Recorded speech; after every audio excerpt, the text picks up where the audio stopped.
Chapter 352. On Long Long.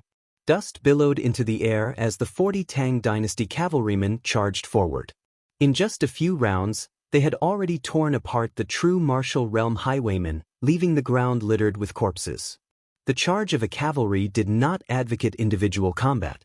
Instead, it relied on the strength of a group to bring out its full potential. As such, as long as the highwaymen were in a straight line, they would not be facing a single Tang Dynasty cavalryman, but an endless horde of cavalrymen. The strength of an individual was insignificant before the might of a group. Retreat! Retreat! Chang Dao's voice sounded incomparably despairing amidst the smoke and dust. He was slightly luckier than Hu Lang, having managed to dodge the first wave of the cavalry charge. But after witnessing the might of the charge of 40 cavalrymen, Chang Dao realized that he had underestimated the situation. The highwaymen were no match for the well-trained cavalrymen of the imperial army. When the 40 cavalrymen charged down from the peak of the mountain like a torrent of steel, even Chang Dao felt his heart tremble in fear, not daring to face them head-on. Even he wouldn't be able to last more than a few blows from such a torrent of steel. We can't hold them off anymore. Brothers, hurry up and retreat. Chang Dao's heart was filled with anxiety, and his forehead was drenched in sweat. However, Chang Dao's thoughts were still too naive. After a few attempts, all of the true martial realm Iron Cloak highwaymen had already begun fleeing for their lives without his orders. Some of them charged in the direction of the bandits around the corner, some to the east of the main road, and some to the left and right of the mountain. In any case, they were like headless flies, fleeing for their lives in a panic. The might of a cavalry charge was simply too great. There was no stalemate or intense battle at all. 4 to 5 cavalrymen maintained their formation and charged forward, killing one highwayman after another in an instant. 80 elites of the Iron Cloak highwaymen collapsed in an instant. This was the true meaning of a crushing defeat. Brat! I'll kill you! Boom! Suddenly, an earth-shattering boom came from afar like a clap of thunder. The tremendous power contained in the sound even caused the thick smoke and dust to explode. The entire mountain forest trembled under this thunderous roar that was filled with anger. In the blink of an eye, Wang Chong turned his head around and saw a burly man over 8 feet tall riding a Fergana horse 2,000 feet away. He was riding on a Fergana horse, leaving a long trail of white air behind him as if he had gone mad. On the hooves of the Fergana horse beneath him, 5 true martial realm halos of the same color and ring vibrated rapidly, emitting a metallic sound. Everywhere they passed, the gravel and grass were all shattered into pieces. That aura was unstoppable and invincible. Even a few hundred meters away, that astonishing aura could be felt. What should we do? Have they rushed over? So fast? Bai Siling turned to look at Wang Chong. In their plans, the Iron Cloak highwaymen would surely rush over to reinforce them, but it was impossible for them to arrive so quickly, not to mention that their leader, Iron Cloak Li, had appeared. Not only so, something has happened on the other side of the road as well. Su Gan and Huang Yongtu are also under attack. Listen. Ma Song also reined in his steed. He hadn't paid much attention to it during the battle, but now that he was paying close attention, he could hear the deafening battle cries coming from the other side of the road. Without a doubt, the Iron Cloak highwaymen had also launched an attack on Su Gan and Huang Yongtu while they were ambushing them. The other party had reacted swiftly, and the situation was starting to turn disadvantageous for them. Iron Cloak Li was swiftly approaching. Standing on the official road, Wang Chang's long hair fluttered in the wind as his heart pounded furiously. Zhouan! This was the only person Wang Chong could think of. To be able to come up with such a plan that allowed Iron Cloak Li to rush over so quickly and launch an attack immediately, Wang Chong could only think of the military advisor of the Iron Cloak highwayman, Zhouan. Thus, the slightest error could lead to a huge error. Execute the second plan. Wang Chong said without any hesitation. But what about Su Gan and Huang Yongtu? Ma Song asked anxiously. There's nothing we can do. They can only depend on themselves. This is a hopeless situation, but at the very least, we've managed to lure out the main force of the Iron Cloak highwaymen. Even though the remaining bandits and highwaymen outnumber them, their fighting prowess isn't as high as before. Given their capabilities, there's still hope for them to break out of the encirclement. God helps those who help themselves. They can't put all their hopes on us. Ma Song, release the whistling arrow and inform Zhang Lin and the others to prepare to break out. Wang Chong said. That wasn't what Wang Chong had planned. However, there was nothing on the battlefield that was immutable. A truly outstanding commander didn't carry out a plan meticulously, but to adapt to the situation and find the best way to deal with the enemy. Even though the situation had changed, it was still effective for Wang Chong. In the next instant, a whistling arrow whistled through the air, heading straight for Su Gan and Huang Yongtu. Signal. Almost at the same time, upon hearing the agreed-upon signal, Zhang San straightened his back and his spirits rose. Wang Chong had said that as long as they heard the whistling arrow, they should prepare to break out of the encirclement. He would find a way to delay the main force of the Iron Cloak Highwaymen. Even though he had no idea how Wang Chong did it, and he had no idea why he was so confident that he could delay Iron Cloak Li and his men so that they wouldn't be able to retreat in time. But without a doubt, this was the content of the white cloth that Bai Siling had shot out previously. Brothers, abandon the fortifications and prepare to break out of the encirclement. Zhang Lin shouted. Nay! In the next moment, the neighing of war steeds could be heard as they charged out of the fortifications. The long-awaited sound of a war steed galloped across the hill once more. Everyone, listen to my command. There's still a group of elite highwaymen at the back of the main road, and it's impossible to save Su Gan and Huang Yongtu. Charge together and kill the highwaymen at the back to exact vengeance for Su Gan and Huang Yongtu. Wang Chong suddenly unsheathed his sword and pointed behind him. Hearing that they couldn't save Su Gan and Huang Yongtu, the eyes of the highwaymen reddened, and killing intent surged from their bodies. Long. Under Wang Chong's command, the 40 Tang dynasty soldiers spread out and charged toward the main road in the east. The formation of the army was scattered, but not disorderly. Bastard! Hearing those words, Iron Cloak Li felt like his lungs were going to explode. Even though he hadn't participated in the operation personally, based on his understanding of Hu Lang, he knew that what Wang Chong said was true. There was definitely another group of brothers at the back of the main road. This ambush had cost at least 40 to 50 of his true martial realm subordinates, and Iron Cloak Li's heart was bleeding at this moment. If Wang Chong were to kill those elites at the back as well, the entire Iron Cloak Highwaymen would be doomed. Back then, Iron Cloak Li had put in a lot of effort to gather these true martial realm brothers. This was the culmination of more than a decade of his efforts. If Wang Chong were to succeed, his many years of hard work would have been for naught. At this moment, Iron Cloak Li was starting to regret underestimating Zhang Xian too much. If only he had known that he would suffer such heavy losses, he would have killed that lad personally, even at the risk of exposing himself and letting some of the soldiers escape. To think that 40 men would be able to kill so many of his men. This was a huge blow that he had never suffered before. Everyone listen to my orders and move together with me. Anyone who dares to escape will be killed without mercy. Iron Cloak Li's face darkened, and his furious roar echoed throughout the main road. Long. The stampede of the war steeds caused all of the fleeing highwaymen to feel stifled, and they quickly merged into the crowd behind Iron Cloak Li. With Iron Cloak Li's appearance, the scattered highwaymen finally regained their morale. In the Iron Cloak Highwaymen, Iron Cloak Li represented absolute strength, and there was no one who could stand against him. Follow the leader and kill those soldiers. Avenge our brothers! The highwaymen roared with courage once more. In fact, their morale was even higher than before. This time, other than the bandits they had relied on, the entire corps of the Iron Cloak Highwaymen had been mobilized. With the 30 fleeing highwaymen and the 60 or so bandits behind Iron Cloak Li, the number of highwaymen had risen to 90. But unlike before, other than the elites of the Iron Cloak Highwaymen, Iron Cloak Li was also mobilizing himself. Long. Under Iron Cloak Li's lead, the morale of the bandits and highwaymen was greatly boosted, and the killing intent they exuded caused even the air to distort. Chase after them. Don't let them get away. A group of people with murderous intent followed closely behind him. This time, they wouldn't let them off no matter what.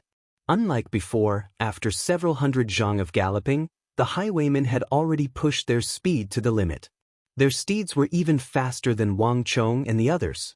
100 zhang, 80 zhang, 70 zhang.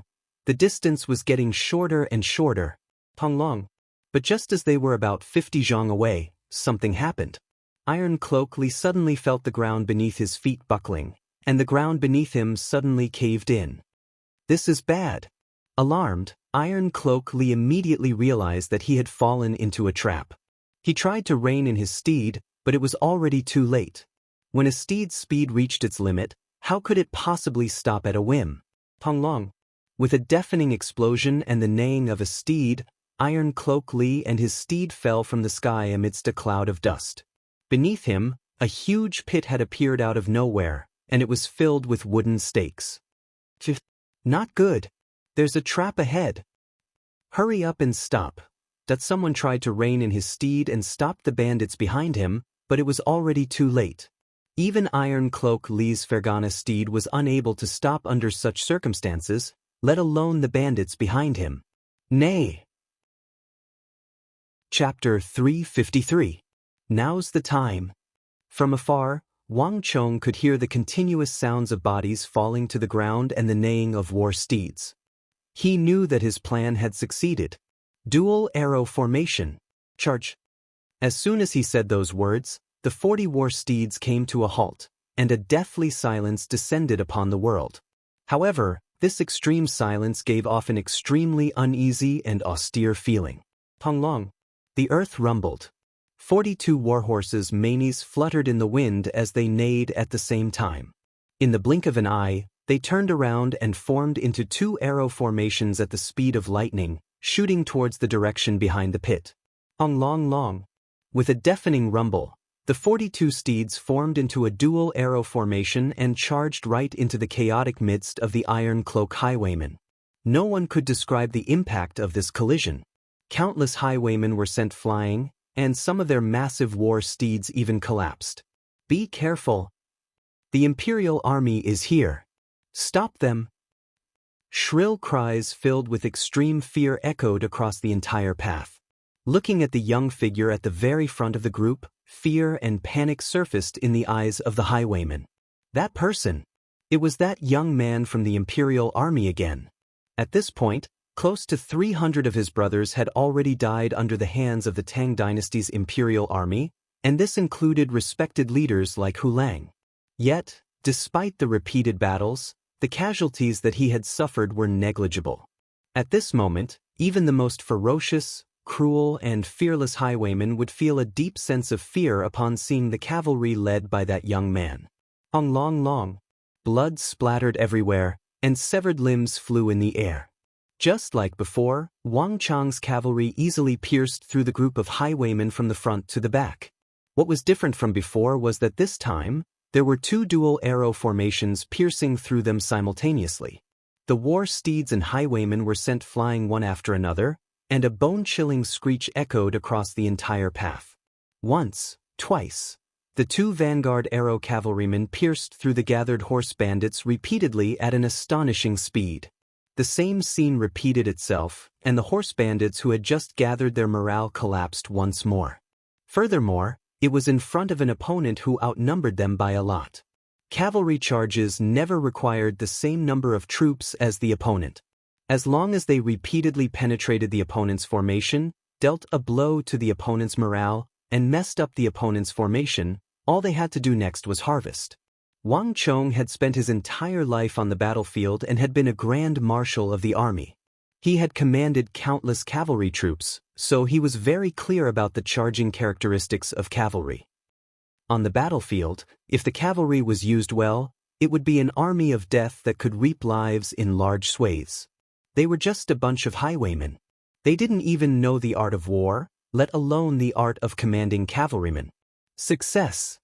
Looking at the scattered highwaymen, Bai Xiling was overjoyed. If it was before today, she would never have believed that she could face such a large number of opponents. Moreover, he could fight and survive. This was Bai Xiling's first time witnessing the terrifying power of cavalry. This experience left an indelible impression on her for the rest of her life. This is great. Gongzi, you've succeeded. Ma Song's excitement and joy were similarly indescribable. As a veteran who had served in the army for more than a decade, Ma Song had followed many different commanders and participated in many battles. The battle with the highwayman before him couldn't be considered as the most intense and dangerous battle he had ever experienced. In the midst of an intense battlefield, he could easily find countless battles that were far more dangerous than this one. No matter how powerful the highwaymen were, they couldn't compare to a regular army. But without a doubt, none of the commanders had left a deeper impression on him than the young man before him.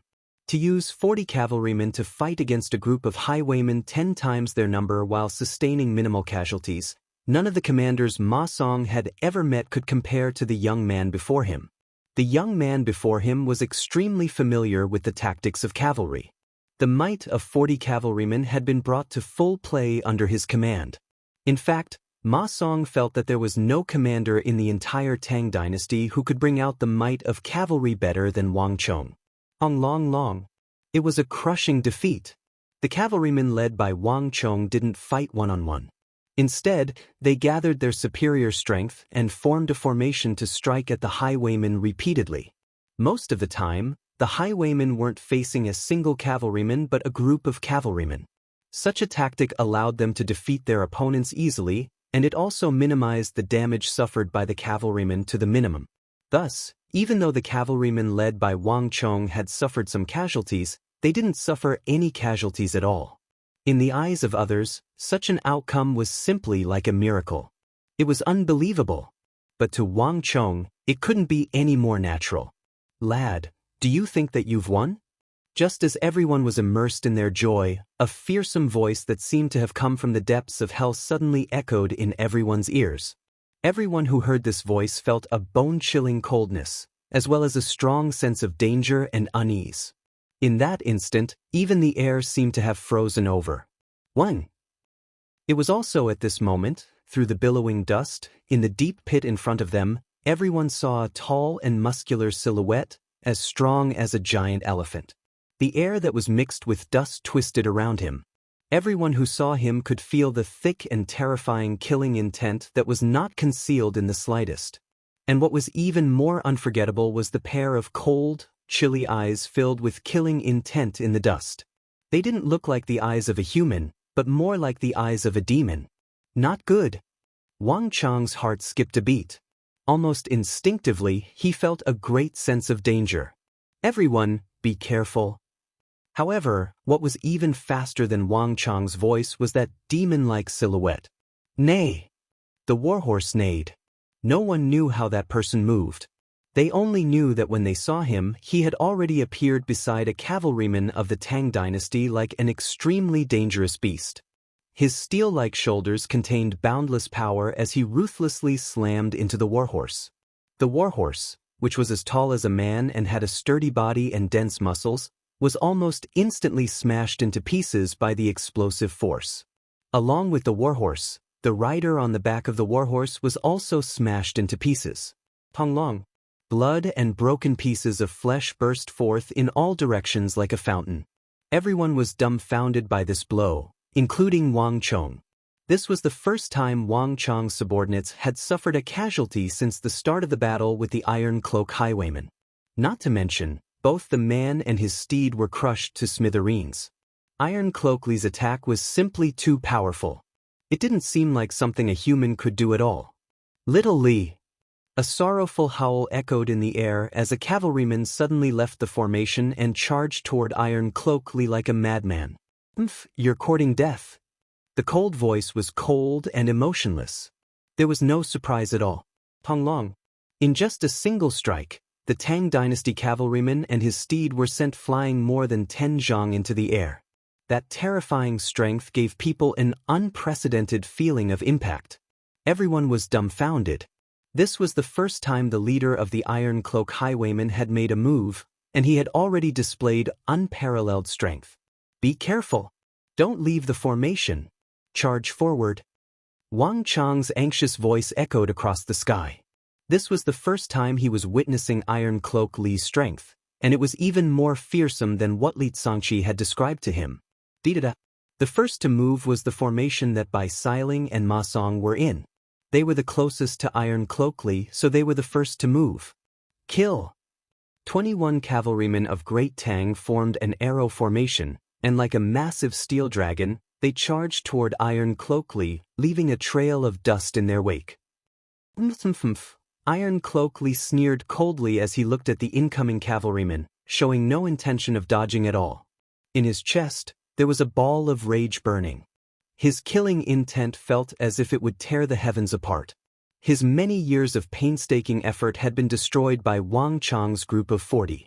In fact, even he himself was trapped in the pit dug by Wang Chong. Even the Fergana steed that had followed him for so many years had been impaled by a wooden stake in the pit, losing its life. Ever since he founded the Iron Cloak Highwayman, Iron Cloak Li had never suffered such humiliation, let alone such a grievous blow. That darn brat. Iron Cloak Li clenched his fists tightly, and the veins on his forehead bulged one after another. His intense rage caused his eyes to turn crimson. That was because his eyes were bloodshot. If looks could kill, Wang Chong and these cavalrymen of the Tang dynasty would have died many times over. Up till now, Iron Cloak Li's men had already lost more than 300 men. At the same time, his killing intent and rage had also reached a peak. Today, no matter what price he had to pay, he would kill Wang Chong and these 40 cavalrymen of the Tang dynasty. Nay. Amidst a cloud of dust, the cavalrymen of the Tang dynasty were getting closer and closer to him. The rumbling of the hooves caused even his clothes to flutter. But Iron Cloak Li had no intention of retreating at all. Not only that, he even stood before the Tang dynasty cavalrymen and slowly closed his eyes. Long. Time seemed to have slowed down innumerable times, and before countless gazes, a pair of powerful hooves pierced through the smoke and dust, striking heavily against Iron Cloak Li's chest like a mountain. When the hooves struck against Iron Cloak Li's body, a deafening metallic reverberation sounded. Iron Cloak Li stood in front of the pit like an immovable mountain, and the cavalrymen charging at him were repelled by the force of the impact. At this moment, everyone was stunned. How is this possible? Chapter 354. To think that a body of flesh and blood would actually be able to withstand the full might of a true martial realm cavalryman, and on top of that, he was able to withstand the full might of a true martial realm cavalryman. If not for them witnessing it with their own eyes, they would have found it hard to believe. But all of this was happening right before their eyes. It's my turn. A cold voice filled with rage echoed in everyone's ears, but Iron Cloak Li had already vanished from everyone's sight. As if struck by an invisible hand, the first cavalryman was sent flying along with his steed. After which, the second, third, and fourth cavalrymen followed suit. The sharpest arrow tip of the entire arrow formation, which should have been the one with the greatest power, was forcibly shattered and sent flying by someone's flesh and blood. The strong warhorses, which could crush stone tablets with their feet, let out mournful cries. Wherever they were hit, their bones and internal organs would collapse into the ground. With every punch, a well-trained warhorse that had been on the battlefield for a long time would be sent flying and killed. Boom! Iron Cloak Li single-handedly knocked back 5 cavalrymen of the Tang dynasty and shattered the sharpest of the arrow formation. Then, with a flicker, he appeared beside another cavalryman of the Tang dynasty and rammed his shoulder against Nei's steed, sending yet another cavalryman and his steed flying. Chi! With a bellow, a white streak of light flashed, and a 3-chi-long sword flew toward Iron Cloak Li's head at an astonishing speed. Boom! Iron Cloak Li's face turned cold. Clang! But when the sharp sword struck Iron Cloak Li's body, it felt as if it had struck an invisible layer of steel, preventing the sword from piercing through his body. Iron Cloak Li pushed his palms forward. Boom! With a scream of agony, Bai Xiling was sent flying before crashing heavily into the ground, blood spurting from her mouth. Before the head of the Iron Cloak bandits, even a genius from Longwei training camp like Bai Xiling was no match for him. Xiling! Wang Chong turned pale with fright. He knew how high Bai Xiling's cultivation was. She was an existence on par with Marchioness Yi and cousin Wang Zhuyen. In just one move, Bai Xiling was severely injured. Iron Cloak Li's strength was truly frightening. Junior, be careful. His iron cloak is impervious to swords and blades. My sword can't hurt him. Bai Xiling propped herself up from the ground, her face as pale as paper. If not for her superior cultivation allowing her to protect her internal organs with her stellar energy, she would have died from that palm strike from Iron Cloak Li. Puff. As soon as Bai Xiling finished speaking, she felt a sweetness in her throat. Her qi and blood surged, and she spat out another mouthful of blood. Her heart was filled with even more fear. From the start of the battle until now, at least 5 cavalrymen and their steeds had died in the hands of this bandit leader. Even she herself had sustained severe injuries. This kind of loss was unprecedented. Iron Cloak Li's strength was simply too frightening. Little lass, it seems like you are quite concerned about that lad. After I kill that lad, I'll kill you as well. Today, all of you will die. Iron Cloak Li's killing intent surged as he single-handedly destroyed an arrow formation.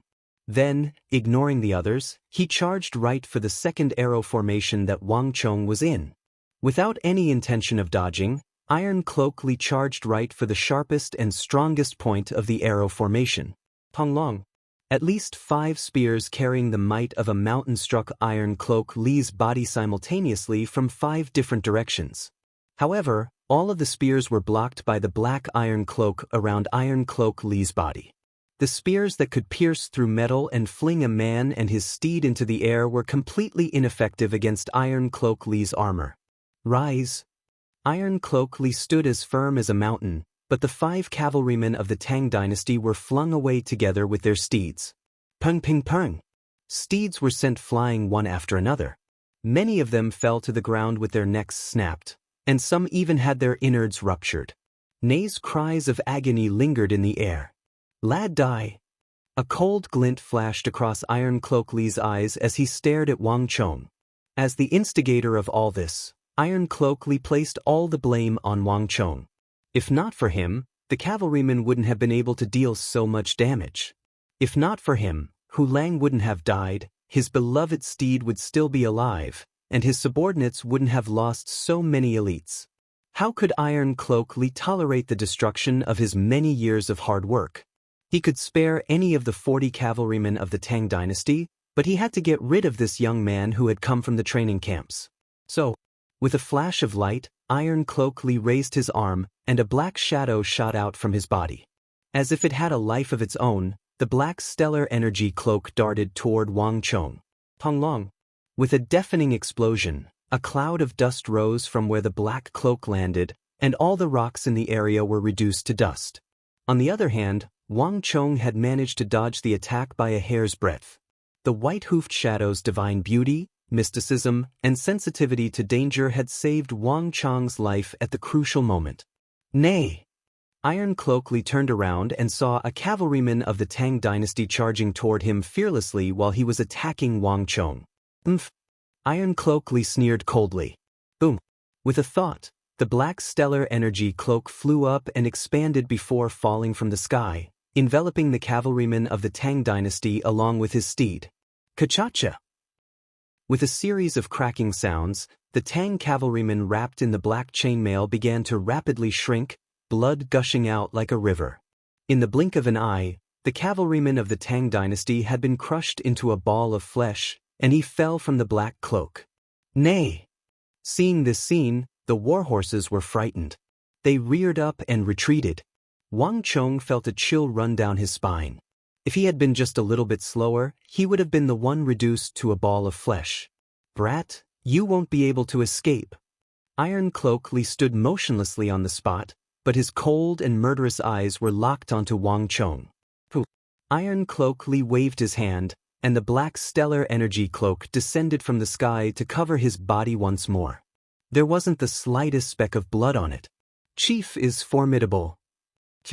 Chief! Upon seeing this sight, the Iron Cloak highwaymen who were fleeing in all directions were invigorated, and they began to cheer loudly. Let's go! Let's help Chief exterminate those soldiers. Brothers, it's time for vengeance. Chief, well done. Brothers, kill. The sound of galloping hooves could be heard from all directions, And the bandits, who had scattered like birds and beasts, let out excited cries as they charged back from all directions. The tables had suddenly turned, and the situation had become extremely disadvantageous to them. Iron Cloak Lee had single-handedly reversed the tides of the battle. "Chief, we're here to help you." A ferocious and bloodthirsty roar sounded from afar. On the east side of the main road, a group of 30 Iron Cloak highwaymen swept up a cloud of dust as they charged toward Zhang Xian's direction. The 30 elite highwaymen that Hu Lang had stationed at the rear had finally heard the commotion and rushed over. In that instant, even Wang Chang's face warped in horror. Iron Cloak Lee, who was invulnerable to swords and spears, was already a difficult opponent to deal with. On top of that, the highwaymen who had retreated and the 30 elite highwaymen were also backing them up. The situation had become extremely disadvantageous to them. The worst thing was that this time, they were at a disadvantage, and even their escape route had been cut off. And after Iron Cloak Lee had destroyed the arrow formation, the most important factor of the Iron Cloak cavalry's charge was speed. Without the speed that they prided themselves on, they would be no different from infantry. In fact, they might even be inferior to infantry. In that instant, everyone could feel the heavy stench of death. The hurried galloping was like an invisible string that tugged at everyone's nerves. "Lord, what do we do?" A squad leader looked uneasily at Wang Chong, his eyes brimming with anxiety and expectation. Even a soldier like him, who didn't know the slightest about strategy, could sense danger from the current situation. Furthermore, it wasn't the danger of getting injured or dying, but the danger of the entire army being wiped out. Lord! Lord! Time seemed to have come to a halt at this instant. In Wang Chang's eyes, this short instant felt like an eternity. Wang Chong could see the corpses of the warhorses and the decapitated cavalrymen on the path. In the distance, Bai Xiling was clutching her chest as she struggled to stand up. The immense pain and internal injuries she had sustained had caused her beautiful face to warp in agony. Ma Song was also severely injured. The corpse of a warhorse was pressing down on his leg, and his eyebrows were tightly knitted together in pain. A true martial realm expert could easily lift up a warhorse, but Ma Song couldn't even lift his leg. Dust and sand filled the air, and fresh blood flowed freely on the grass on both sides of the path.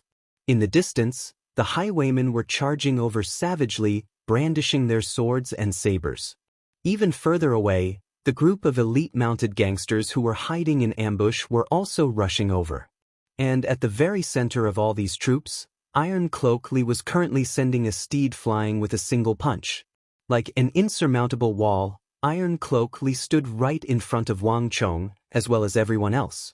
His cold gaze pierced through space and time, locking onto Wang Chong. Death followed him like a shadow. In a short period of time, Wang Chong had fallen into a perilous situation where his entire army was being wiped out. "Everyone retreat!" Long. Wang Chong suddenly charged forward, and grabbing Bai Xiling, he placed her on the back of his steed. At the same time, he issued the final and most important command of the entire battle. "Execute the plan, 8 Claws Fishing the Moon." Chapter 355. Long.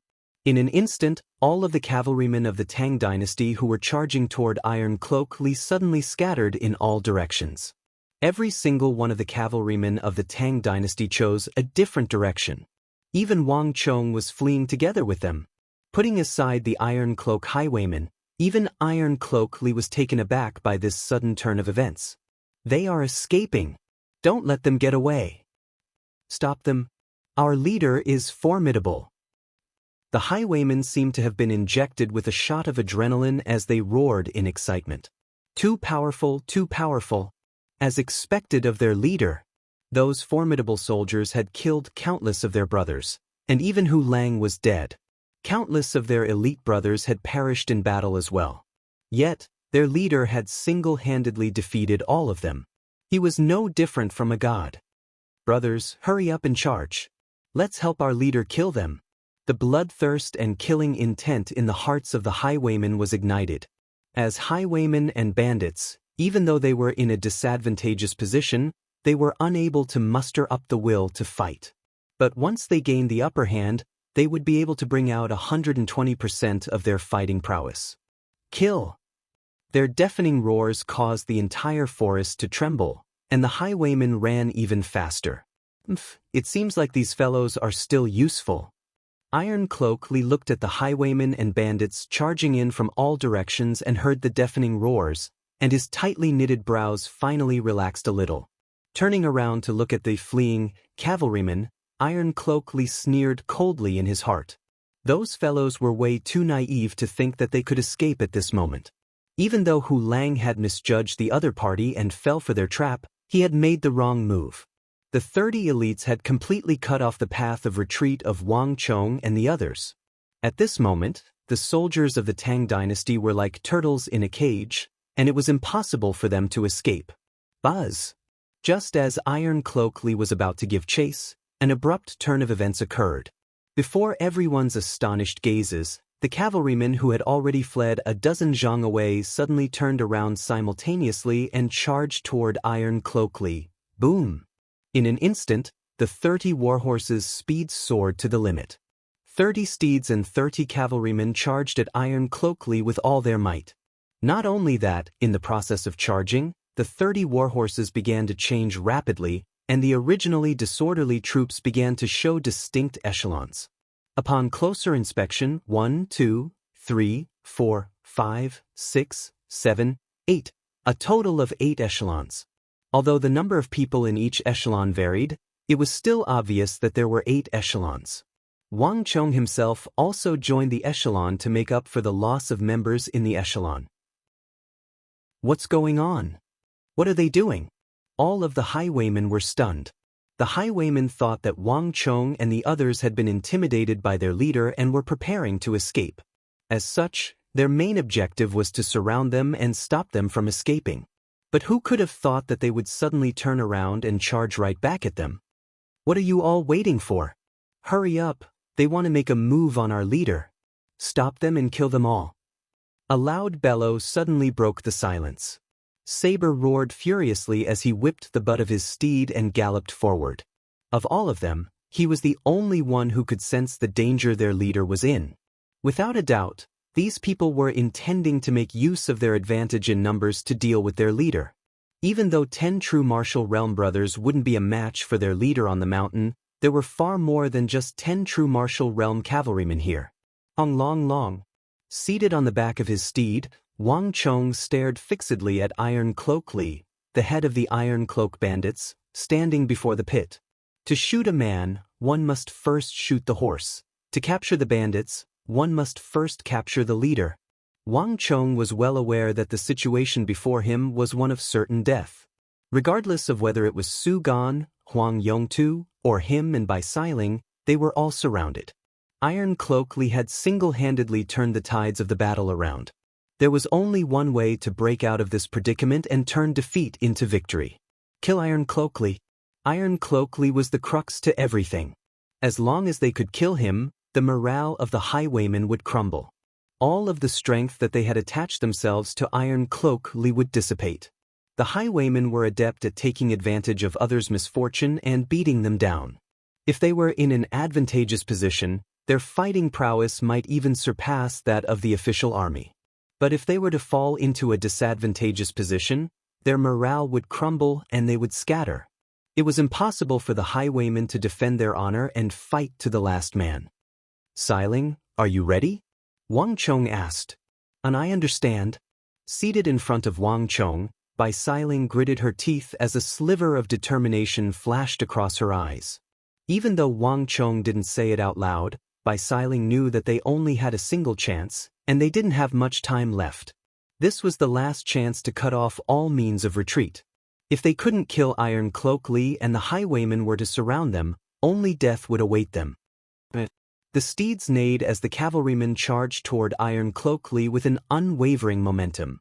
In that instant, the atmosphere had reached an unprecedented level, and the stench of despair permeated the air. I'll make sure that all of you give up on me. Iron Cloak Lee's cold voice was neither loud nor soft, but it was clearly resounding in everyone's ears. In the face of Yu Ma, who was charging at him like a torrent of steel, Iron Cloak Li stood firmly like an immovable mountain as a powerful aura burst forth from his body. If they thought that they could kill him with their advantage in numbers, he could only say that they were too naive. A black stellar energy cloak enveloped Iron Cloak Li from head to toe, and the metallic buzzing reverberated ceaselessly, leaving one's heart palpitating. With a cold glint in his eyes, before Wang Chang's cavalrymen could reach him, Iron Cloak Li suddenly charged toward the first group of 5 cavalrymen and launched an attack. Hong long long, as though a massive boulder had smashed into the ground, Iron Cloak Li and his stellar energy cloak crashed into the midst of the cavalrymen like a meteor. Boom! With a deafening explosion, the cavalrymen neighed in agony, and the steel spears shattered. In just a single strike, Iron Cloak Li had defeated the first group of 5 cavalrymen led by Wang Chong. The immense force sent the 5 cavalrymen and their steeds flying into the air. Screams of agony and the neighs of the cavalrymen intertwined together, and fresh blood permeated the air. Many of the cavalrymen had their chests caved in, and even their bones were exposed. It was a tragic sight. But regardless of whether it was Wang Chong or the other cavalrymen, none of them hesitated upon seeing this sight. Life or death? This was the predicament placed in front of everyone, and it was also the only choice. They had to kill Iron Cloak Li, or else they would suffer the same fate as the cavalrymen. You're overestimating yourselves. There's no way any of you are a match for me. Iron Cloak Li's eyes were cold and savage. Boom! Before Wang Chong could charge over, Iron Cloak Li had already charged toward another group of cavalrymen. Boom! Iron Cloak Li's fist struck the side of the cavalryman's steed, piercing the armor protecting the side of the horse along with his fist. Fresh blood spurted out.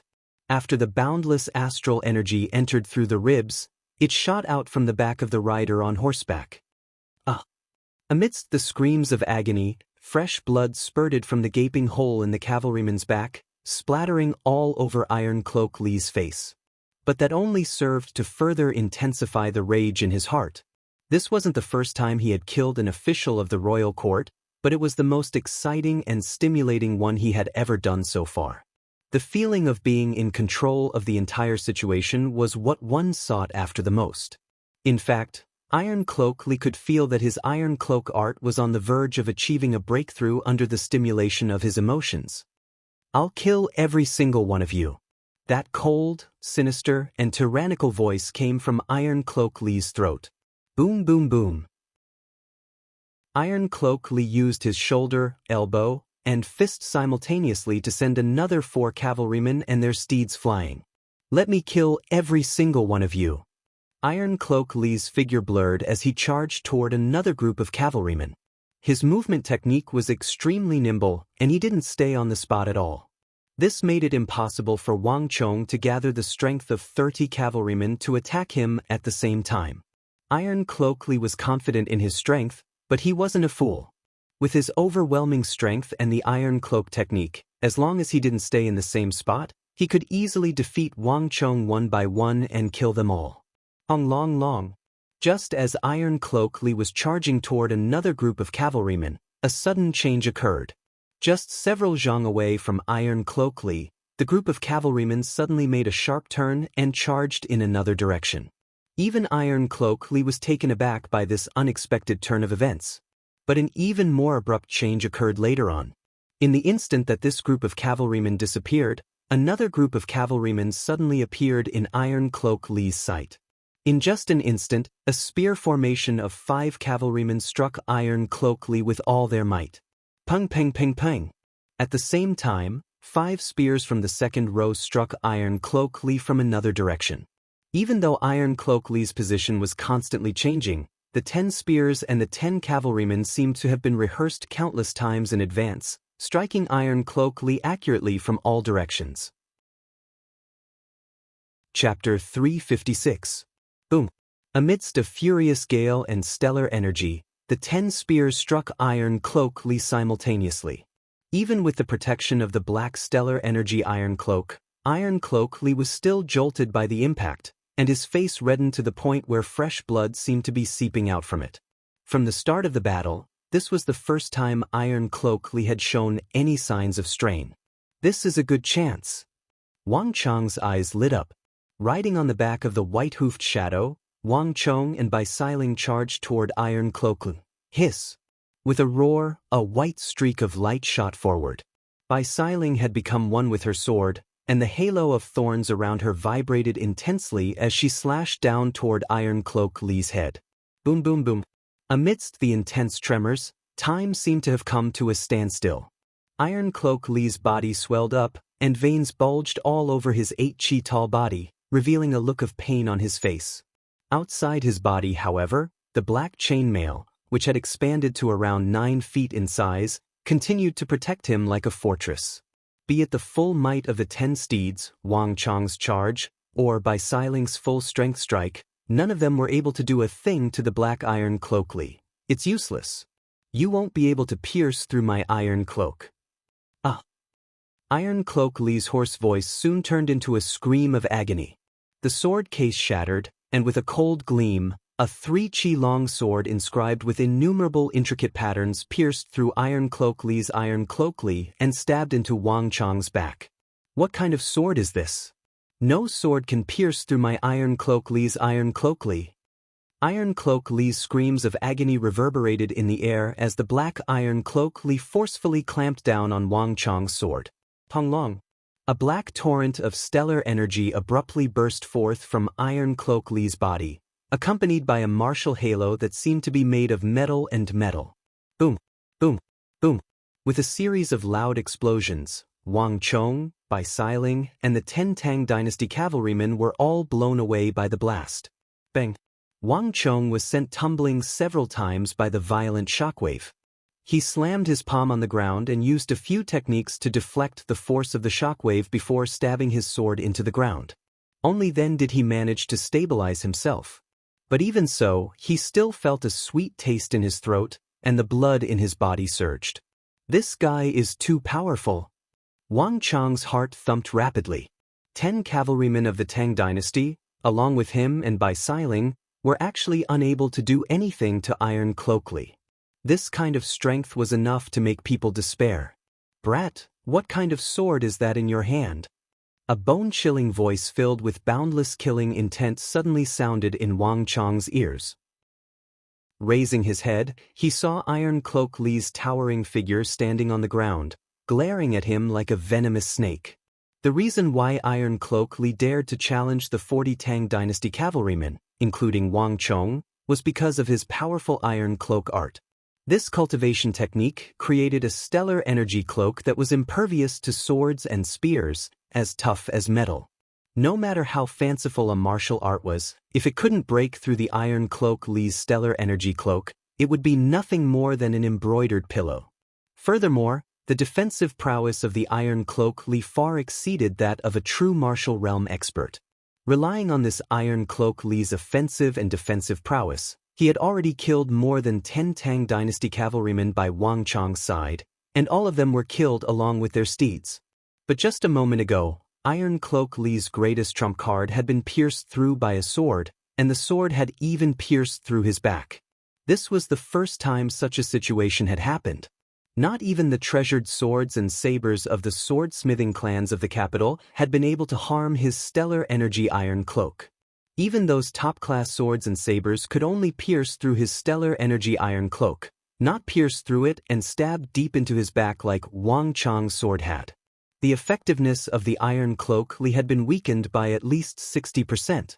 For the first time, fear surfaced in Iron Cloak Li's eyes, but at the same time, he was determined to kill Wang Chong. He couldn't allow such a weapon to exist. At the very least, he couldn't allow it to appear in the hands of his enemy. However, Wang Chong paid no heed to Iron Cloak Li at all, as though he hadn't heard a single word. Everyone, dismount from your steeds and fend off the bandits with your steeds. Kill the Iron Cloak Bandit Chief. Wang Chong commanded grimly. The rumbling of the hooves of the Iron Cloak highwaymen was swiftly approaching them. It would only take a few seconds at most for the highwaymen to arrive, and the only thing that awaited them would be a crushing defeat and a complete wipeout. 80 experienced cavalrymen of the Tang dynasty would die humiliatingly in the hands of a bunch of bandits. But even at this moment, Wang Chong still didn't give up. He calmly issued his final command. Jaya!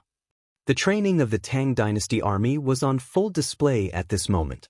All of the surviving cavalrymen carried out Wang Chang's orders perfectly.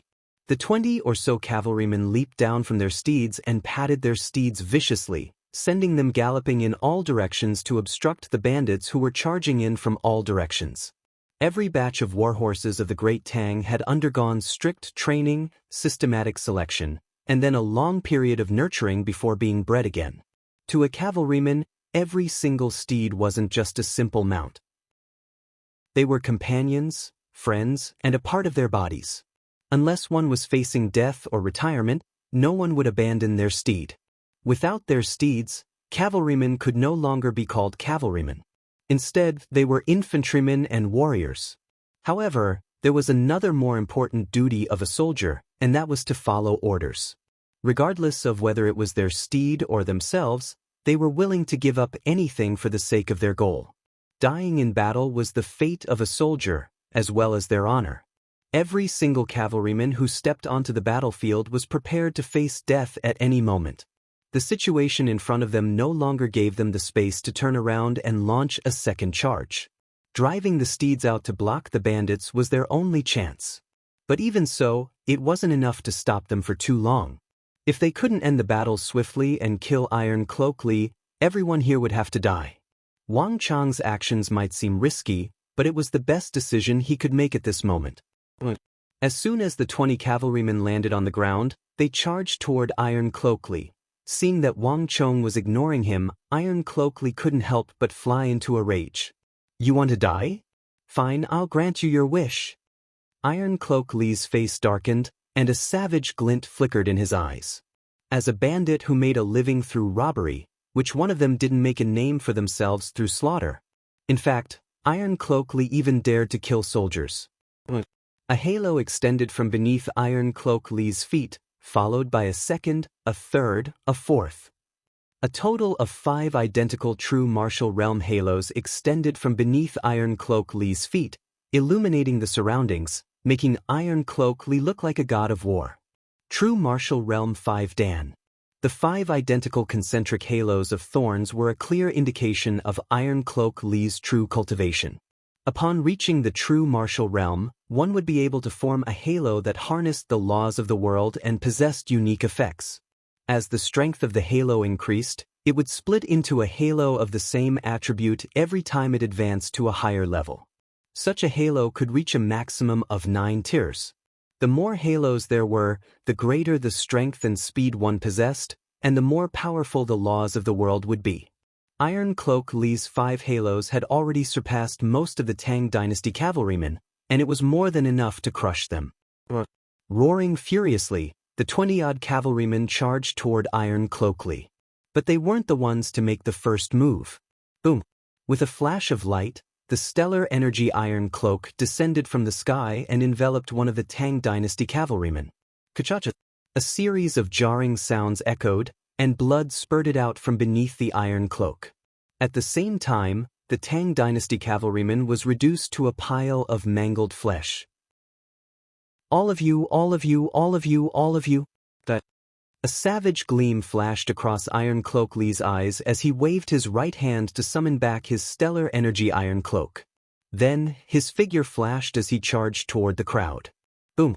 More than 10 halos of thorns shot forth from all directions, clashing with one another and clashing with the 5 black halos around Iron Cloak Li's body. The halos of different attributes twisted violently in the air like giant gears, clashing, and pulling against one another. The sound of metal clanking echoed endlessly. The white shockwaves from the collision of stellar energy surged several dozen zhang into the sky, raising sand and dust that filled the air. But the side with more halos wasn't a match for the 5 black halos at all. But without their steeds, these cavalrymen could only be considered foot soldiers. They were far from being able to bring out the fearsome might of their steeds. Single character consecutive slash. Just as everyone's true martial halo was being suppressed by Iron Cloak Li, Wang Chong suddenly shot forth like a cannonball from the ground, appearing right above Iron Cloak Li's head in the blink of an eye.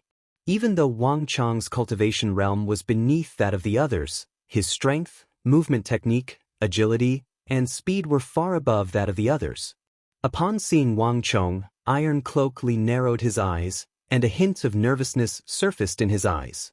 While Wang Chong's strength wasn't worth a mention, the sword in his hand was the greatest threat to his Iron Cloak technique. Come! Iron Cloak Li's figure blurred as he abruptly leaped into the air. Gathering stellar energy in his right fist, he sent a powerful punch toward Wang Chong. Chapter 357. Boom! Iron Cloak Li's punch landed on thin air. Boom! Iron Cloak Li's punch landed, but it struck nothing but air. The Wang Chong in midair dissipated into an afterimage, and the real Wang Chong appeared behind Iron Cloak Li. Even Iron Cloak Li was fooled by the phantom steps created by the single consecutive slash.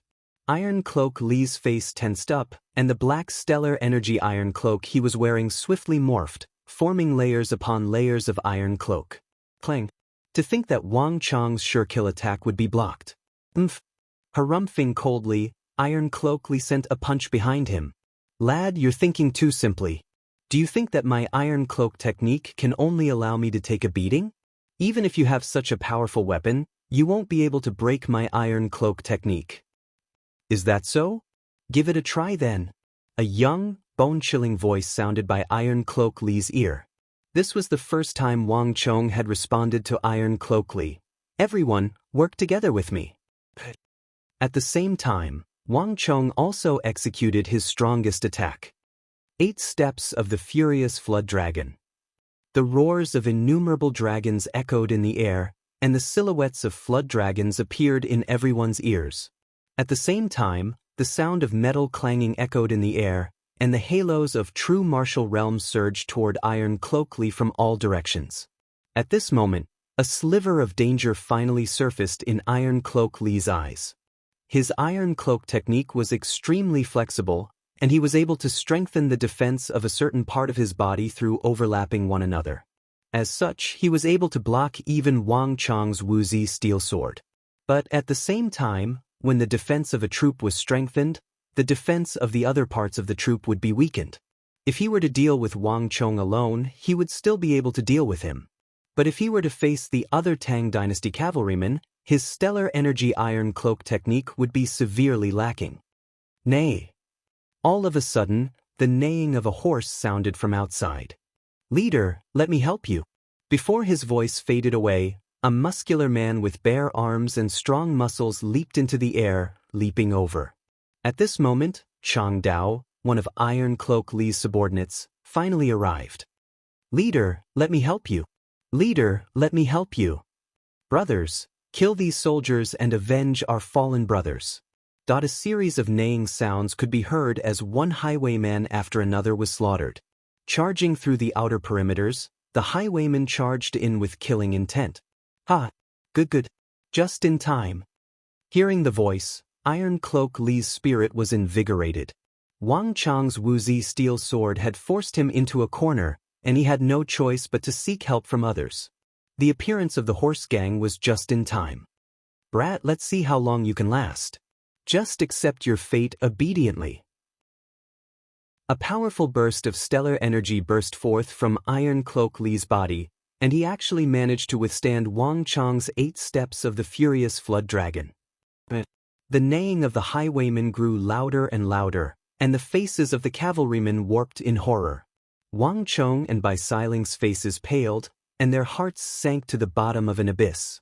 Even if they had the Wuzi steel sword, it was already too late. Their final chance had failed as well. What awaited them now was the order to wipe them out. Everyone listen up. Ignore everything else and focus on attacking Iron Cloak Li. Even if we die, we must drag him down with us. A resolute gleam flashed across Wang Chong's eyes as his resounding voice echoed in everyone's ears. Right after those words were spoken, Wang Chong executed the single-character consecutive slash once more, and with a flicker, he charged toward Iron Cloak Li. Brat, no matter what happens to the others, I will kill you today. Iron Cloak Li flew into a rage. Wang Chong was already on the brink of death, and yet, the other party was still thinking of dragging him down with him. This infuriated Iron Cloak Li to the point where he felt like his lungs were about to explode. It was this brat's fault that so many of them were killed by the 40 cavalrymen. Iron Cloak Lee could ignore the others, but Iron Cloak Lee was determined to kill this brat. I would like to see how an ant who hasn't even reached true martial realm like you will be able to kill me. Iron Cloak Lee's eyes were brimming with killing intent.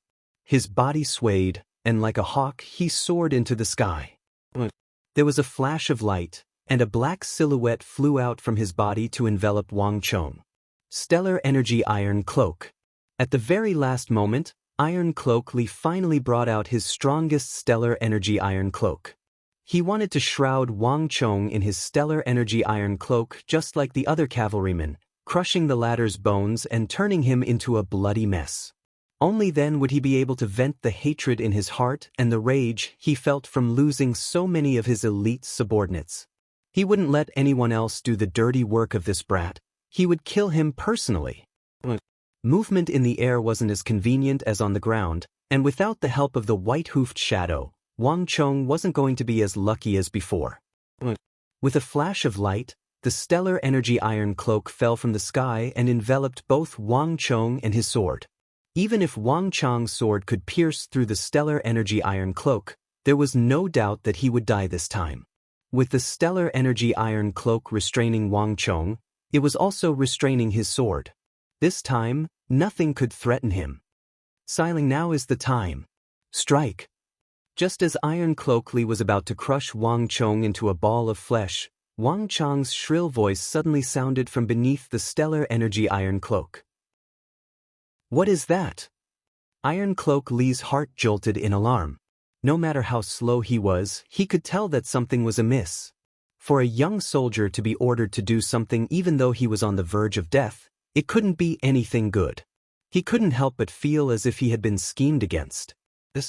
Before he could figure out what was wrong, he suddenly heard a bellow by his ear, accompanied by the shrill whistle of a sharp object piercing through the air. Iron Cloak Lee felt as if the voice was right beside his ear. Had it been any other time, Iron Cloak Lee would have been able to dodge it easily. But in order to deal with Wang Chong, his body was in the air, and his movements weren't as convenient as before. Long. In that instant, Iron Cloak Lee only had the time to gather all of his stellar energy and send out a palm strike before a sword pierced through his neck. Iron Cloak Lee's powerful stellar energy was actually unable to stop it in the slightest. That sword. Looking at the familiar tip of the sword protruding from his neck, a gleam of understanding flashed across Iron Cloak Lee's eyes. After which, his vision turned dark, and he lost consciousness. Leader! A shrill cry echoed in the air. To the highwaymen who had rushed over ferociously, what they saw was a sight that they would never forget for the rest of their lives. A young white-clothed girl became one with her sword in the void and pierced through the leader's neck with her sword. Just when everyone was at their happiest, most excited, and most in the upper hand, their leader was stabbed to death. In that instant, everyone felt their limbs turning cold, and their hearts plummeted to the depths of the abyss. Assassinated. Assassinated. To think that he would be assassinated. At this moment, time seemed to have come to a standstill. Even the neighing of the war horses had been suppressed. To the highwaymen who were galloping over from afar, there was no doubt in their minds. They could see everything clearly. At the very last moment of victory, the young soldier had suddenly used himself as bait to steal the Stellar Energy Iron Cloak from their leader. At the same time, the divine weapon he was carrying had slipped away from the Stellar Energy Iron Cloak, drawing an arc in the air before falling into the hands of the young white-robed lady. The latter had relied on that divine weapon to become one with the sword and pierce through the leader's neck, ending the entire battle and changing the outcome of the battle. Just like that, a sure-win battle had been reversed. So, with Iron Cloak Lee's death, the Stellar Energy Iron Cloak dissipated, and Wang Chong immediately fell from it. Pressing his palm against the ground, Wang Chong leaped forward and sliced off Iron Cloak Lee's head with a single slash. Iron Cloak Lee is dead. Anyone who dares to go against the army will only be courting death. Even if he escapes to the western regions, he'll still be doomed. Holding the sword in his right hand and grabbing Iron Cloak Lee's head with his left, Wang Chong stared at the highwayman with a cold gaze reminiscent of a deity, instilling fear in them. Hu Lang was dead, more than 80 of their brothers were dead, and more than 100 of their elite bandits were dead as well. Now, even their invincible leader had fallen under the schemes of this young man. At this very moment, even someone as ferocious as Chang Dao couldn't help but shudder in fear at the sight of that young man. No one knew what the young man was up to, and no one knew what tricks he had up his sleeves. The 40 Tang dynasty cavalrymen had killed their leader and more than 200 of their brothers. How many of the remaining 20-odd men should they kill? At this moment, even the most ferocious of bandits couldn't help but feel fearful. The morale of the army had completely crumbled. When their leader was around, they still had a reason to fight for him. But now, that reason no longer existed. Even if they managed to kill these soldiers by a fluke, it would be meaningless. Not only would they not gain anything from this, they might even lose their lives. "What are you waiting for?" Scram. Raising his head, Wang Chong stepped forward and bellowed. In an instant, the bandits seemed to have awoken from a dream. Hong Long Long, as though they had received a huge fright, the bandits of the various strongholds scattered in all directions. Following that, a large group of highwaymen also scattered in all directions, devoid of fighting spirit. In just an instant, the 80 highwaymen and bandits had been completely wiped out. "Lord, we've won." A surviving Tang dynasty cavalryman walked over and exhaled deeply. "We've won, but we haven't won yet. Let's go, we still have one last thing to do." Shaking his head, Wang Chong raised his head and gazed at a corner in the distance. The battle cries were getting louder and louder. Chapter 358. On the slope around the corner, the battle was extremely intense. Like a tsunami, the bandits surged towards Su Gan, Huang Yongtu, and the others. "Bad news. Lord Military Advisor, bad news." All of a sudden, smoke and dust billowed from behind the corner. A bandit rode over on a horse and stumbled his way to Zhou An's side. "Lord Military Advisor, bad news. The chief is..." The highwayman kneeling on the ground stuttered in fear. He pointed a finger outside, but he was unable to finish his words clearly. "Pa." In midair, a palm suddenly stretched out and slapped the highwayman's face. "Bastard, speak clearly. What happened to the chief?" Zhou An roared furiously. That bastard kept saying that the chief was in trouble, but he was unable to explain what was going on. This was truly infuriating. "Lord Military Advisor, bad news. The chief has been killed." The highwayman kneeling on the ground was stunned for a moment. This time, he was more articulate, and he managed to finish his words in a single breath. "Tonglong." It was like a stone that gave rise to 1,000 ripples. An ordinary sentence from this bandit was like a heavy bomb that gave rise to a tempestuous storm in everyone's hearts. Within a radius of several dozen zhang, everyone who heard those words fell silent. Even the battle cries from afar had died down significantly. Looking at the highwayman on the ground, everyone was dumbfounded. "Bastard! What nonsense are you spouting?" Zhou An's face worked in shock and rage. Looking at the highwayman who had reported the news, he raised his leg and kicked him to the ground. "The chief possesses unparalleled strength, and he has the protection of the metal cloak. How could he possibly die? If you continue to mislead the military advisor with your lies, I'll make an example out of you." As Zhou An spoke, he unsheathed his saber and aimed it at the bandit. The chief couldn't possibly die. There was no way he could possibly die. Given his superior martial arts, and he had brought so many elite subordinates with him, how could he possibly be unable to defeat a brat and a bunch of bandits? He would never believe such ridiculous news. However, the uneasiness in his heart increased rapidly. No matter what the truth was, there was one thing Zhou An was sure of. Something must have happened on the leader's side. However, even if Zhou An was beaten to death, he could never imagine what had happened over there in such a short period of time, and what would happen next. Where's the jackal? Where was the long saber? Where was the fire ape? Are these bastards all dead? Why the fuck haven't they come back yet? Zhou An, look at this. What's this? Just as Zhou An was frightened and uneasy, a thunderous roar suddenly rang out. Amidst the rumbling sound, A black object was suddenly thrown over from the corner of the official road. That thing rolled a few times in the air before accurately stabbing into a sharp branch on the slope to the left of the official road. As the mountain wind blew, the outer layer of cloth suddenly fell apart, revealing a hideous human head with disheveled hair. Hua! Seeing the human head on the tree, the hundreds of bandits and highwaymen in the area seemed to have received a huge fright, and a deafening cry echoed in the air. Many people were so frightened that they fell down the hillside. Chief! Seeing that head, Zhou-En's eyes were bloodshot and his eyes were bloodshot.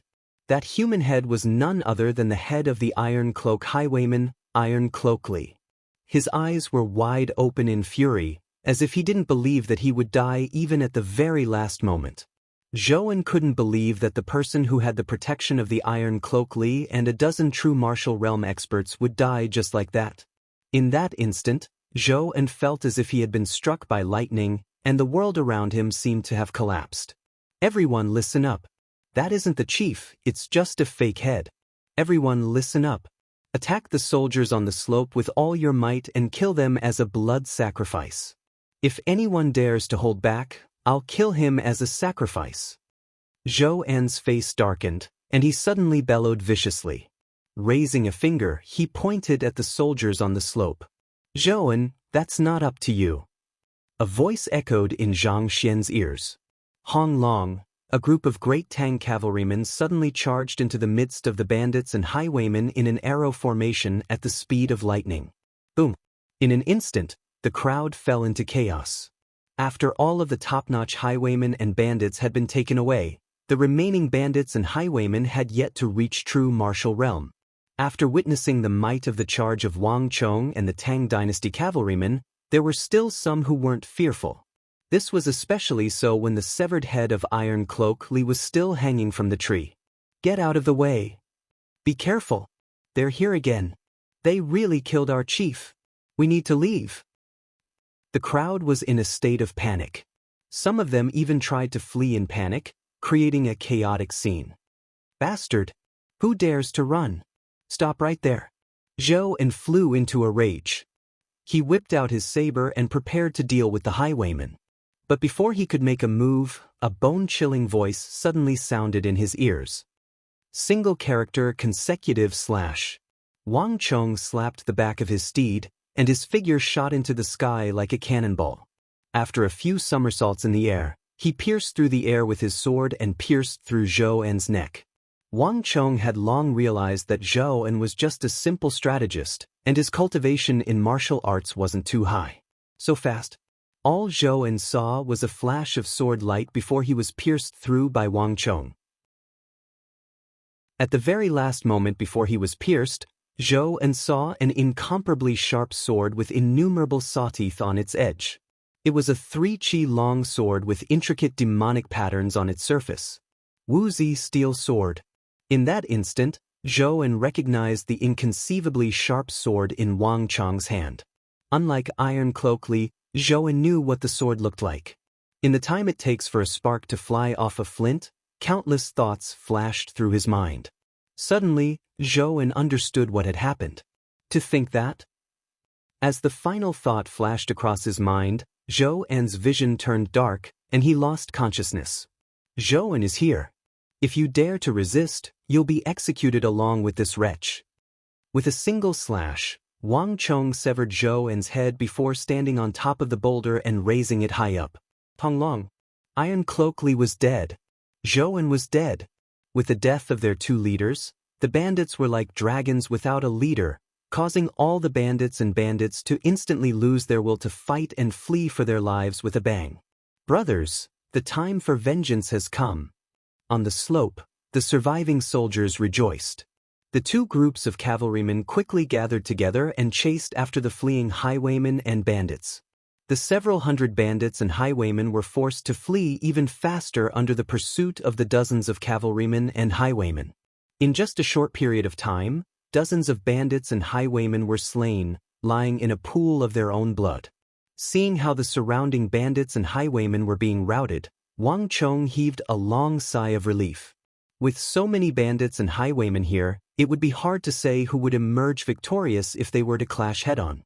Wang Chong had made a risky move, but it was fortunate that his decapitation operation was effective. The morale of the bandits and highwaymen had already fallen into disarray, and they were already on the verge of collapse. The art of war says that attacking the heart is better than attacking the city. It seems like that's the case. Standing on top of the boulder, Wang Chong looked at the bandits and highwaymen who were being chased around him and sighed. It was just a bunch of bandits and highwaymen. In Wang Chong's life, he had faced many more formidable opponents. But without a doubt, this was the closest Wang Chong had come to death ever since his reincarnation. Bandits and highwaymen were insignificant, but when there were too many of them, they could still be fatal. To Wang Chong, this experience had left a deep impression on him. Dee-da-da. Just as he was deep in thought, the hurried galloping of a horse sounded. Raising his head, Wang Chong saw a figure riding a warhorse toward Wang Chong. "Lord, it's great to be able to see you all. We nearly thought that we were going to die." Lieutenant Zhang San dismounted from his horse and leaped onto the boulder that Wang Chong was standing on. His eyes were brimming with joy and excitement, but even more than that, respect.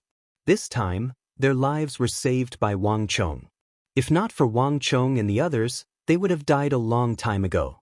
More importantly, as a soldier, Zhang San saw a kind of outstanding, extraordinary, and at the same time different commanding talent in this young man. It could even be said to be an art. Although the youth in front of him didn't have any official position and his face was slightly immature, Zhang San believed that this person's future achievements would be extremely shocking. This was what Zhang San respected as a soldier. Lieutenant Zhang San is being too polite. We serve the royal court as one. If we were in your shoes, I believe that you would have done the same. Wang Chong replied calmly. Zhang San was taken aback, and for once, he fell silent. Glancing at Su Gan and Huang Yongtu, who were still venting their anger on the battlefield, a bitter smile crept onto Zhang San's lips. If the ones who were caught in the encirclement were this lord and by Xiling, he wouldn't be able to guarantee their safety. Wang Chong knew what Zhang San was thinking, but he simply chuckled lightly and ignored him. This wasn't a matter of whether he could save Su Gan and Huang Yongtu or not. After all, Su Gan and Huang Yongtu weren't the ones with the most manpower on the slope. If several hundred bandits and highwaymen were to suddenly go back on their word and launch a counterattack, they would be in deep trouble. Thus, even after the bandits had dispersed, the imperial army didn't stop pursuing them. Roughly an incense's time later, the scattered bandits fled into the depths of the mountain, and only then did the battle come to an end. All of the surviving cavalrymen of the Tang dynasty began to gather around the boulder where Wang Chong was. In this operation, the 80 veterans had been reduced to 40 or so. This was a significant loss, and nearly half of them had died in the hands of Iron Cloak Li. Even though Iron Cloak Li had managed to kill more than 300 highwaymen and highwaymen, including 80 true martial realm highwaymen, along with 80 highwaymen and highwaymen, Wang Chong still couldn't help but feel a deep sense of regret. These precious cavalrymen should have died in the service of the empire on the battlefield, not in the hands of these highwaymen. But this was the reality. Even soldiers of the royal court would have to pay with their lives if they were to encounter a truly formidable martial artist. Chapter 359. Gallop. Just as Wang Chong was deep in thought, the sound of galloping suddenly vanished. Not only so, Wang Chong couldn't hear the slightest sound. It was as if the entire world had fallen silent. Surprised, Wang Chong raised his head, only to realize that all of the cavalrymen had gathered before him. At the very front of the cavalrymen were Su Gan, Huang Yongtu, and Bai Xiling. Everyone's gazes were on him. The atmosphere had suddenly turned a little bizarre. What's wrong? Wang Chong was taken aback. Who in the world are you? Su Gan asked. His expression was grim, as if he was looking at some kind of mysterious creature. The battle has already come to an end. Are you still not going to tell us? Huang Yongtu asked solemnly from the back of his steed. Don't you all know who I am? Do you want me to be someone else? Wang Chong chuckled. You know that's not what we mean. Su Gan shook his head and replied seriously. Xiling, what about you? It's one thing for them, but are you going to be the same as them? Wang Chong stared at Bai Xiling, who was seated beside Su Gan, Huang Yongtu, and Su Gan. Of course. Bai Xiling rolled her eyes in exasperation. I am the one who wants to know the most, all right? It's one thing for the two of them, but I have been fighting alongside you for so long, braving through life and death, and yet, you dare to hide the truth from me? If not for the fact that I can't bring myself to lay my hands on you, I would have long lifted you up and spanked your bottom. Bai Xiling gritted her teeth furiously.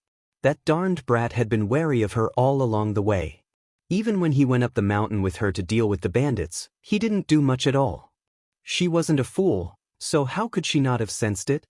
If not for the Iron Cloak highwayman forcing him to use his ability, she would have been dead by now. Bai Xiling didn't even know that he was so good at commanding the cavalry. Just thinking about it makes me angry. Thus, this time, she stood by Su Gan and Huang Yongtu's side without any hesitation. This is blatant betrayal. Wang Chong said. Tisk. Bai Xiling turned her head away. If I'm not mistaken, the sword in your hand should be a Wuzi steel sword. At this moment, Su Gan suddenly spoke up. Glancing at the sword in Wang Chong's hand, he said, this kind of saber and sword has already been copied down to 70 to 80,000 taels of gold each, and there are even over 100,000 taels of gold each. Moreover, there is no market for them. You can't possibly say that this is something that ordinary people can afford, right? As a scion of a prestigious clan, if Su Gan didn't even know of the famous Wuzi steel sword in the capital, he would really be blind. No matter how slow Su Gan was, he knew that Bai Xiling was right. He and Huang Yongtu had misjudged the other party. Even he couldn't afford such an expensive weapon, needless to say, others. But Wang Chong simply smiled, not answering the question. Lieutenant Zhang, is that what you think as well? Wang Chong turned to the silent Lieutenant Zhang Lin and asked. It would be my honor to know your identity. As Zhang San spoke, he gave a slight military salute, his expression extremely respectful. If not for Wang Chong, he, Su Gan, and Huang Yongtu would have been wiped out by now. Thus, just like Su Gan and Huang Yongtu, Zhang Lin yearned to know Wang Chong's identity. Lieutenant Zhang, you too. Sigh, I really don't know what to do with you. Wang Chong rubbed his forehead with a pained look on his face. Putting aside the others, even Lieutenant Zhang was on their side as well. It seemed like they were working together to force Wang Chong to abdicate. From the looks of it, if he didn't give them an explanation today, they wouldn't let this matter rest. However, after all the trials and tribulations they had gone through, it wouldn't be right for him to keep his identity a secret. All right, since you want to know so badly, I'll fulfill your wish. Wang Chong chuckled without hiding anything. Raising his robe, Wang Chong silently took out a dazzling golden token from the pouch at his waist and held it in his right hand. Boom! Seeing the token in Wang Chong's hand, everyone's eyes widened in shock. Blazing cloud, that's the token of the Wang clan. You are an offspring of the Wang clan. In that instant, Su Gan, Huang Yongtu, Zhang Lin, and even Bai Xiling were shocked. All along, they had thought that Wang Chong was just an ordinary commoner. Yet, not only was Wang Chong's background not inferior to theirs, it was even more illustrious than theirs. Even the Su clan and Huang Yong clan couldn't compare to a clan of generals and ministers like the Wang clan. Bai Xiling had a rough idea of the background of the Wang clan, but even Bai Xiling didn't expect Wang Chong's background to be so illustrious. The Bai clan was definitely one of the top clans in the capital, even more so than the Su clan and Huang clan. However, even the Bai family paled in comparison to the Wang family in the capital. She didn't expect Wang Chong's background to be so illustrious. What is your relationship with Duke Jiu? Huang Yongtu asked seriously. You have really defeated me. The Wang clan was founded by the Duke Jiu you speak of, and I am an offspring of the Wang clan. What do you think our relationship is? Wang Chong rubbed his forehead. Huang Yongtu replied awkwardly. The Wang clan only has 3 offspring. The eldest son, Wang Fu, is currently serving in the military, and the second son, Wang Bei, is much younger than you. If I'm not mistaken, you should be the 3rd son of the Wang clan, Wang Chong, right? Su Gan suddenly asked. Wang Chong admitted readily. Su Gan was much smarter than he had thought, guessing his identity in an instant. Hearing Wang Chong admit to it personally, a complicated look flashed across Su Gan's eyes. In the Tang dynasty, the person who had been in the limelight recently was none other than the third son of the Wang clan, Wang Chong. The conflict with the Yao clan, the regional commander's incident, the Goguryeo assassins. Even the most beloved daughter of the Holy Emperor, consort Taizhen, had a direct or indirect relationship with Wang Chong. Thus, despite his young age, the deeds that Wang Chong had accomplished had left even Su Gan in awe. Even after traveling together for so many days, Su Gan had never imagined that the young man whom he had found an eyesore was actually the most famous person in the capital, Wang Chong. If he had known that it was Wang Chong, there was no way Su Gan would have treated him with such an attitude. He couldn't wait to befriend him. There was no one whom he couldn't befriend. I can't take it anymore. Just as Wang Chong was feeling pleased with himself, a furious voice suddenly sounded from the side. Looking at Wang Chong standing on the boulder, Bai Siling was on the verge of going berserk. Brat, how dare you fool me like that? I'll kill you. Bai Siling raised the Baihong sword in her hand and leaped from the back of her steed. Without a word, she charged straight for Wang Chong. Putting aside Su Gan and Huang Yongtu, even Wang Chong was taken aback. Bai Siling, what are you doing? Wang Chong executed the phantom movement art, and 3 silhouettes appeared in the blink of an eye as he dashed toward the bottom of the boulder. Boom! Sparks flew from the boulder, and shattered rocks flew in all directions. The spot where Wang Chong was standing a moment ago had a chi-deep gash left behind by Bai Siling. The boulder shattered, and dust rose several zhang into the air. Cold sweat trickled down Wang Chong's back. That violent lady really dared to do it. Brat, don't go. Let me slash you 3 times first. Of course I'll go. The 2 of them, one in front and one behind, flew around the forest on the hillside. This comical sight left the crowd bursting into laughter, and the sorrowful atmosphere of losing many men in the battle lessened significantly. In the end, Bai Siling only gave up when she ran out of strength. After all, Iron Cloak Li's 2 palm strikes weren't easy to deal with. If not for her superior cultivation and powerful stellar energy, she would have been killed by Iron Cloak Li by now. I'll settle the score with you once I recover. Bai Siling sat on the boulder and pointed a finger at Wang Chong as she panted heavily. You're welcome anytime. Wang Chong chuckled. Even though they had been chased all over the mountain by Bai Siling, after revealing their identities, the group seemed to have gotten much closer. What should we do next? What should we do with the corpses of the soldiers? We can't possibly just leave them exposed there, right? After everyone had calmed down, Su Gan suddenly asked. Let's bury them together.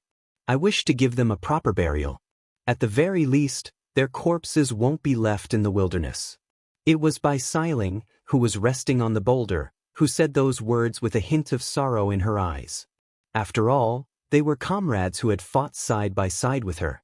It was hard for her to bear the loss of so many of them. There's no need for that. Wang Chong shook his head dispiritedly. Let them be. Inform the Bureau of Military Personnel of this matter, and they'll send people over to collect the corpses as soon as possible. The families of the soldiers who died in battle will be compensated, and their children will be given preferential treatment. The Bureau of Military Personnel will also record their names down, and they will be treated as soldiers who have died on the battlefield. This is the best ending for a soldier. Zhang Lin looked at Wang Chong's back with a hint of astonishment in his eyes. But thinking about Wang Chong's background, it made sense. Wang Gongzi is right. This is the way our brothers want to die, an honorable death. Zhang Lin nodded. In this world, there were some who could live to the end of their lives, but there were others who could only die on the battlefield. If there were people who could enjoy peace, there would be people who would silently protect them. From the moment they stepped onto the battlefield, they were already prepared to die. But I don't think the Bureau of Military Personnel will agree to it. After all, Su Gan said hesitantly. Even though Su Gan didn't finish his words, Wang Chong already understood what he was trying to say. Don't worry. They will agree to it. I will make them agree to it. Chapter 360. These people had returned from hundreds of battles on the battlefield and had made great contributions to the empire. Although this was not the battlefield for a warrior, what they wanted was not the compensation from the Ministry of War, but an honorable and dignified death. There was no way Wang Chong could refuse such a lowly request. Even if the Ministry of War did not agree, he would think of a way to get the King of Song and Big Uncle to agree. The current him indeed had the ability to do so. Boom! Suddenly, a trembling sound reached his ears. Wang Chong opened his eyes and saw that all the surviving cavalrymen had suddenly dismounted from their horses. Each of them placed their left hands on their chests and knelt on the ground with their right knees. They were kneeling respectfully on the ground, their expressions filled with gratitude. "Thank you, sir. Thank you, sir. Thank you, sir." Loud voices reverberated in the air. Wang Chong looked at this scene and was stunned for a moment. He smiled, and then a hint of bitterness appeared at the corner of his mouth. Other than Bai Siling behind him, no one else saw it. Only warriors could understand warriors. Although Wang Chong was not a warrior, he was the leader of the warriors. Wang Chong knew what they were thanking him for. They were not thanking him for himself, but for their comrades who had died in battle. In an instant, it was as if time had passed. Wang Chong felt as if he had returned to his previous life. Wang Chong thought of his former subordinates. On the Divine Continent, they had once accompanied him, fought shoulder to shoulder with him without a care for their own safety, and in the end, disappeared like moths to a flame. In that instant, Wang Chong felt an incomparable bitterness in his heart. A light breeze blew, ruffling the hair on Wang Chong's temples. Wang Chong did not know that at that moment, he had given Bai Siling a shock that she had never experienced in her previous life. Bai Siling did not know what kind of experience a person had to go through to reveal such a bitter expression. That wasn't something a 15 or 16-year-old young man who didn't have to worry about worldly affairs should have. Sitting on the boulder, Bai Siling stared blankly at the side of Wang Chong's face. At that moment, Bai Siling felt lost. She had already figured out the identity of this young man, but Bai Siling realized that she had only discovered more mysteries. There seemed to be a thick layer of mystery surrounding this young man. He had never told anyone, nor did he want to tell anyone. Apart from himself, there seemed to be no one else who knew. Bai Siling lowered her head and buried it between her knees. At that moment, she realized that her hair and heart were in a mess.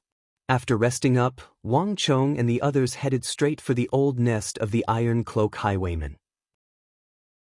Iron Cloak Li was dead, and Advisor Zhou and had been killed as well. The Iron Cloak Highwayman who had once ruled over the region had vanished along with him. However, there was one more important matter that they hadn't done yet, and that was to collect the spoils of war. A bandit of Iron Cloak Li's caliber had plundered from Longxi to the capital for many years, and the wealth he had accumulated was unimaginable. On top of that, the bandits and highwaymen who had submitted to him would often contribute a portion of their wealth to show their sincerity. Over the years, the sincerity of the Iron Cloak Highwayman was truly astounding.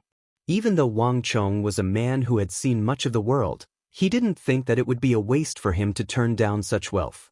Wang Chong, do you think that the scattered highwaymen will return to plunder after Iron Cloak Li's death? Bai Siling caught up to Wang Chong and asked. I don't know.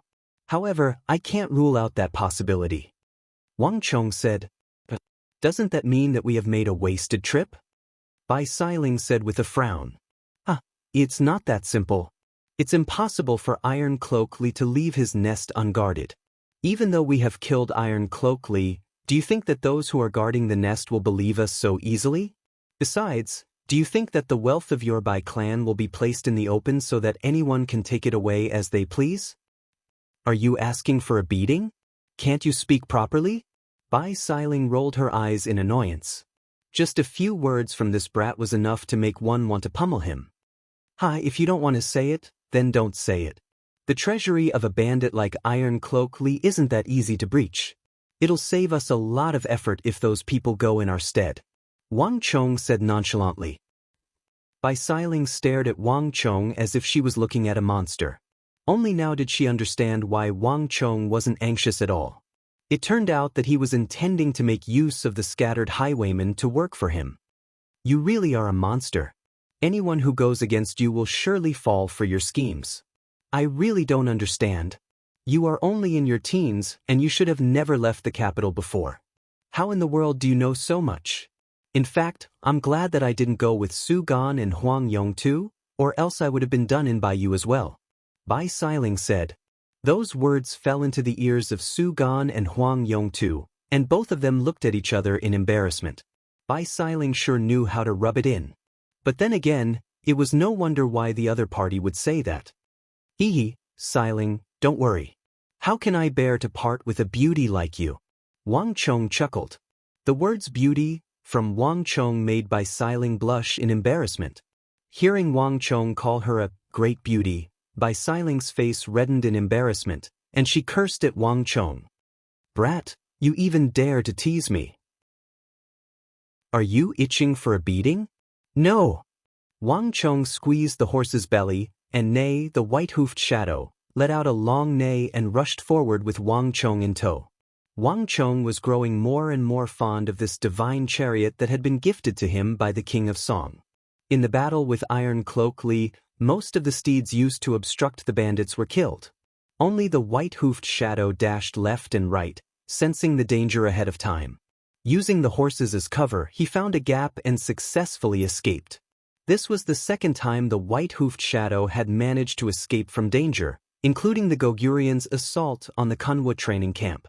When he was surrounded and faced with danger, the white-hoofed shadow did not need to worry about him at all. This made Wang Chong even more hopeful. Galloping non-stop, Wang Chong and the others finally arrived at the base of the Iron Cloak Highwayman before nightfall. This was a hill that wasn't too high. It was barren and there wasn't a single tree on it. However, there were fences, sentry towers, and barracks. By the time Wang Chong and the others arrived, the barracks was already in a state of chaos, and shouts of battle could be heard. Bandits and highwaymen were slaughtering one another, and loud explosions could be heard from the underground. Looks like we came at the right time.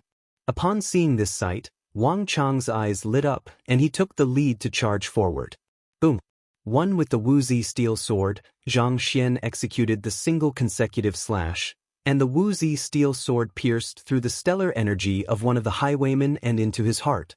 The highwayman's body trembled violently, and deep fear could still be seen in his eyes. Then he fell from the back of his steed and fell to the ground, motionless. Kill! Behind them, Su Gan and Huang Yongtu were alerted by Wang Chong's warning. If the treasures had already been taken, there wouldn't be any battle here. Since there were bandits and highwaymen fighting here, it meant that the treasures of the Iron Cloak highwaymen hadn't been taken away yet. Kill! More than 30 Tang Dynasty cavalrymen, along with Zhang Lin, Su Gan, Huang Yongtu, Bai Xiling, and the others, a total of 40 or so cavalrymen, charged toward the Iron Cloak highwaymen's barracks. Bad news, the soldiers are here. Those who recognized Wang Chong and the others were already scared out of their wits. Forgetting about the treasures, they immediately fled for their lives. The highwaymen on the hills were fleeing for their lives, wishing that they could grow an extra pair of legs so that they could get as far away from these killing gods as possible. Even the 500 to 600 men led by their former leader were defeated by them. How could this small number of people on the hill be enough for them to kill? The highwaymen on the hill swiftly scattered, leaving behind those who didn't participate in the battle, those who didn't recognize Wang Chong and the others, and those who didn't know who they were swiftly slaughtered as if they were vegetables being chopped up. After clearing up the bandits on the hill, Zhang Xian and the others walked down the passageway. A massive metal gate had collapsed, and a group of highwaymen and bandits were currently plundering the treasures within. Upon seeing Wang Chong and the others, the group was stunned. Clearly, they didn't expect the soldiers to appear here. This time, without even needing Wang Chong's orders, the group charged forward and swiftly wiped out the bandits and highwaymen. Wang Chong and the others had arrived at the perfect moment. The bandits and highwaymen had just knocked down the metal gate, and not a single one of them had managed to escape. What a huge metal gate! It must weigh at least 7,000 to 8,000 jin. Wang Chong exclaimed in awe as he examined the collapsed metal gate. That was because Wang Chong realized that the metal gate was actually forged using deep-sea Shen metal, and it was an extremely valuable material of the highest quality. It was a top-notch material that could be used to forge top-notch armor. In the army, only the most elite soldiers were qualified to be equipped with it.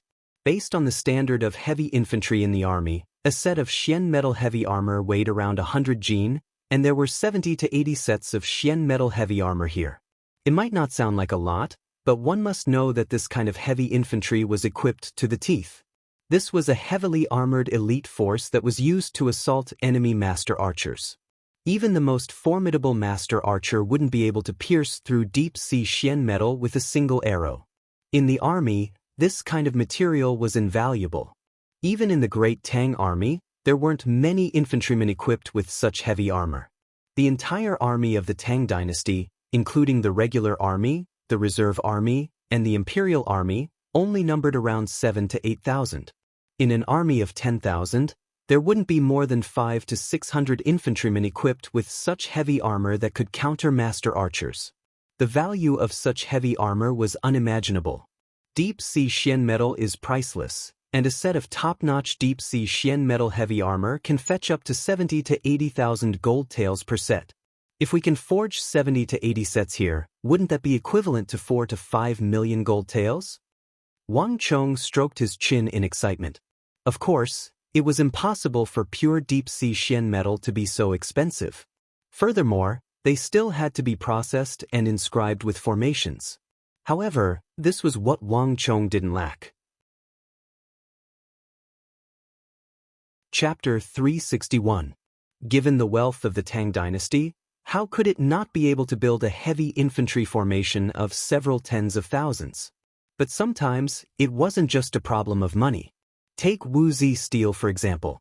While Wang Chong would love to buy a few million jun of it, the problem was that one had to have a huge stockpile and a high production rate. This was how scarce resources were. Even if one had the money, it was impossible to buy them. Iron Cloak Li Shur is a reckless waste of resources.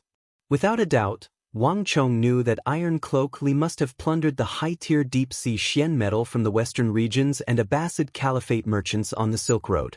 Even the Tang dynasty didn't have enough high-tier deep-sea Shen metal for themselves, and yet, these western regions and Abbasid Caliphate merchants were able to buy it and smuggle it back to their own countries. From this, it could be seen how brazen the trade on the Silk Road was. As long as there was sufficient profit, there was nothing that couldn't be traded. It was no wonder Elder Zhao and Elder Yi raised this issue during grandfather's birthday banquet. But upon seeing this metal gate, Wang Chong realized that Elder Zhao and Elder Yi had underestimated this problem. The problem of smuggling on the Silk Road was far more serious than they had thought. When I return, I should get the Zhang clan to send some men to move this gate back and have them forge it into heavy armor. I believe that they should be interested in this matter. Also, I should inform Big Uncle and the King of Song to investigate this matter. Wang Chong thought. After seeing this metal gate, Wang Chong's interest in anything else disappeared. With this metal gate, Wang Chong's trip wouldn't have been in vain. But at this moment, no one was aware of Wang Chong's thoughts. In the treasury of the Iron Cloak Highwayman, everyone was overjoyed. The treasury of the Iron Cloak Highwayman was filled with mountains of treasures.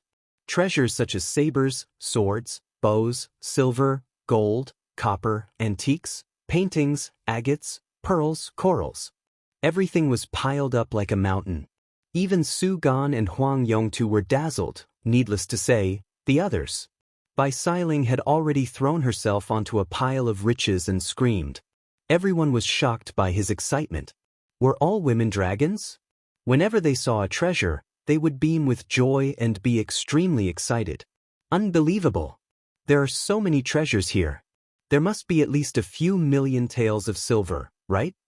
As a soldier, Zhang Lin didn't have much of a concept of such things, but he was still shocked by Iron Cloak Li's treasury. A few million taels? Commandant Zhang, you forgot to add a zero.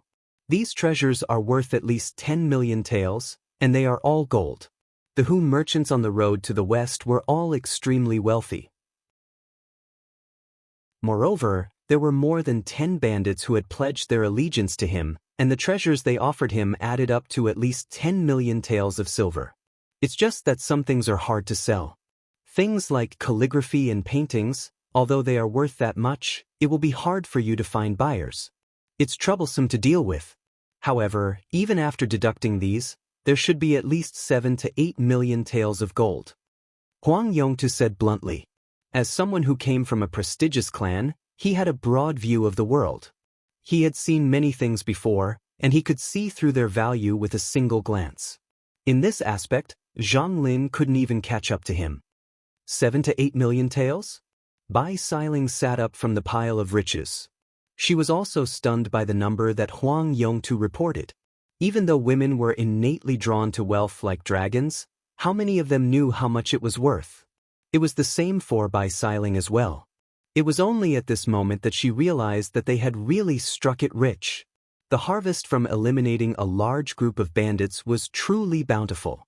This operation was like a pie falling from the sky. If only they had known that there would be such a generous reward, the students of the 3 great training camps would have long fought over it. I think that we should take out 1 million gold taels for this operation as compensation for the soldiers who sacrificed their lives. What do you think? Wang Chong suddenly walked in and asked. The group glanced at one another and nodded. The ones who had contributed the most to this operation were the veterans of the Tang dynasty. If not for them, it would have been impossible for the 4 of them to reap such a huge harvest.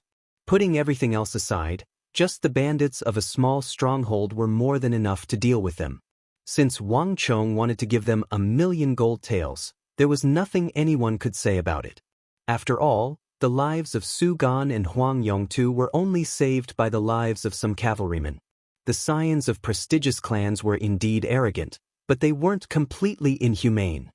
"We'll do as you say," Su Gan and Huang Yongtu said. Wang Chong nodded. Leaning against the wall of the treasury, he fell silent. He had seen much of the world, so he didn't mind giving a bit more to the cavalrymen who had died in battle. However, Wang Chong wouldn't do that. He wasn't the only one in the treasury, and not all of the treasures here belonged to him. Su Gan, Huang Yongtu, Bai Xiling. He could donate his share to them, but he couldn't force the others to do so. Giving out 1 million gold taels meant that the family of every soldier who had died in battle would receive 25,000 gold taels. This was already a huge sum of money. An ordinary family would only spend around 10 gold taels a year, and the widows of the fallen soldiers wouldn't have to worry about food and clothing for the rest of their lives. It didn't take long for the inventory in the treasury to be completed. The pearls, agates, treasures, swords, and treasures. Adding everything together, they were worth around 13 million gold taels. Discounting the paintings and antiques that were difficult to sell, there was still around 8 million gold taels left. Huang Yongtu's estimation was spot on. As Wang Chong had contributed the most to the group, they gave the largest share to Wang Chong, which was 2,400,000 gold taels. Su Gan, Huang Yongtu, Bai Xiling, and Zhang Lin each received 1,200,000 gold taels. The remaining 1,200,000 gold taels were distributed to the other surviving cavalrymen. As for the remaining 5 million taels of pearls, agate, calligraphy, and antiques, Huang Yongtu took the initiative to take on this responsibility. He decided to use the power of the Huang family to sell these things when he returned. The final sum was split equally between Wang Chong, Su Gan, Huang Yongtu, and Bai Xiling. No one expressed any objections to this arrangement. Everyone had benefited greatly from this operation. Naturally, Wang Chong didn't say anything about it either. Wang Chong. As night fell and the stars shrouded the mountain, Wang Chong sat alone on the hill, gazing at the night sky. A voice came from behind him. Xiling. A hint of astonishment flashed across Wang Chong's eyes as he looked at Bai Xiling. Why are you here? As he spoke, he stood up. But, am I not welcome here? Bai Xiling glared at him coquettishly. Of course not. With a bitter smile, Wang Chong hurriedly waved his hands. When Bai Xiling didn't know his name, she would still hesitate to make a move on him. However, after that life-and-death battle and learning of Wang Chong's background, Bai Xiling no longer had any qualms about making a move on him. After all, Her fighting prowess was on par with Marchioness. How could Wang Chong possibly be a match for her? That's more like it. Only then did Bai Siling's displeasure turn into delight. As she spoke, she tossed a black object the size of a fingernail over. "This is for you." "What is it?" Wang Chong asked in astonishment.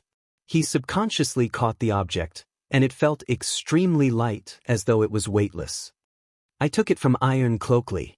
He hid it in the gap of his clothes. I took a look at it, but it doesn't suit me.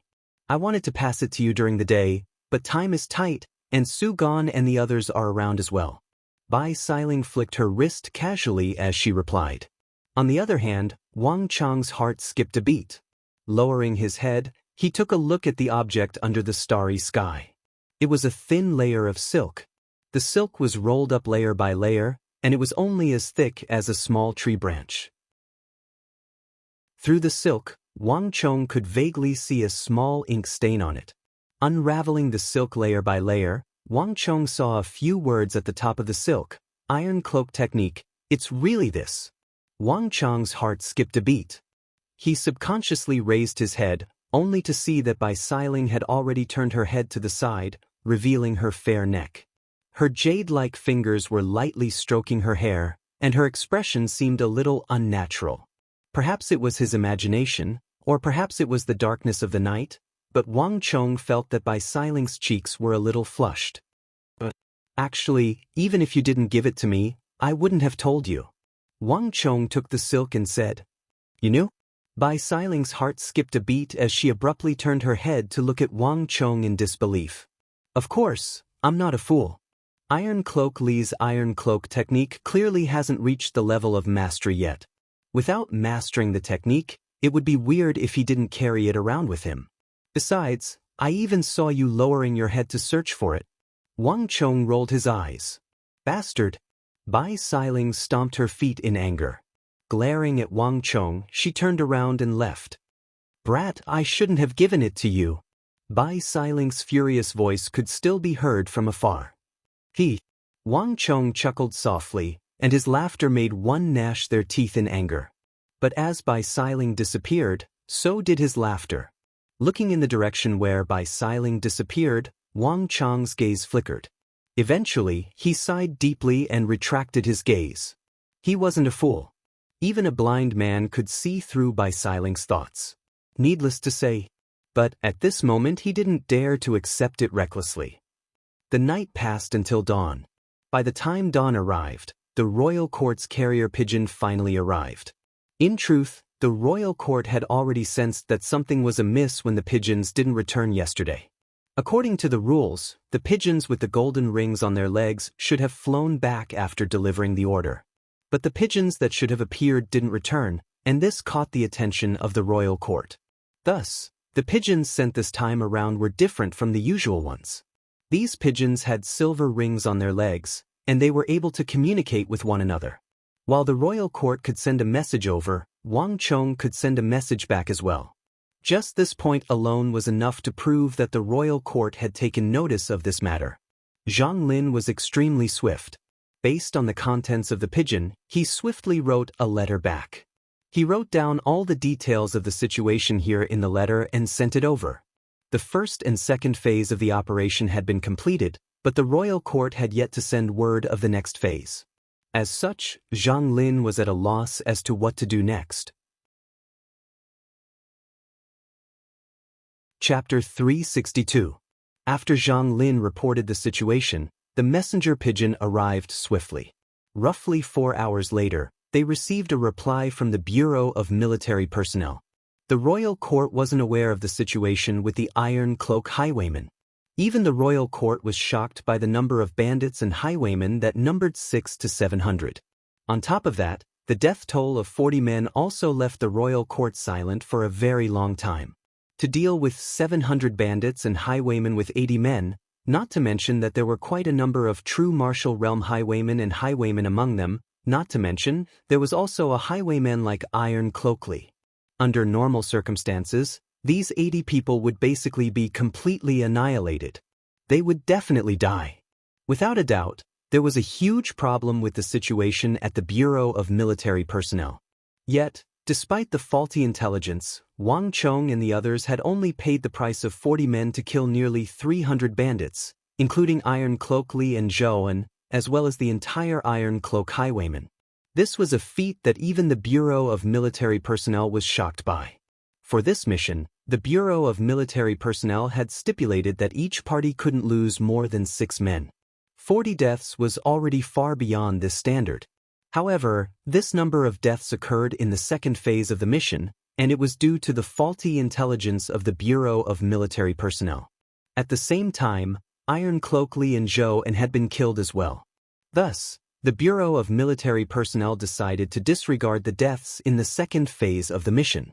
Everyone who participated in the mission would be given a basic contribution, and once Wang Chong and the others entered the military, they would be promoted through the accumulation of nobility. On top of that, the Bureau of Military Personnel had dispatched men to collect the corpses of the fallen soldiers as quickly as possible. Everyone would be buried according to the standards of a soldier who had died on the battlefield. Great! Seeing the reply from the royal court, Su Gan, Huang Yongtu, and Zhang Lin were delighted. In this mission, Su Gan and Huang Yongtu had been ambushed by the Iron Cloak highwaymen, and they had lost more than 20 men. This was a grave violation of the rules of the mission. Along the way, everyone's hearts had been hanging by a thread since yesterday. Now that the royal court had decided not to pursue the matter, the duo could finally heave a sigh of relief. Furthermore, the reward that the royal court was going to give them was something that even Su Gan found hard to contain.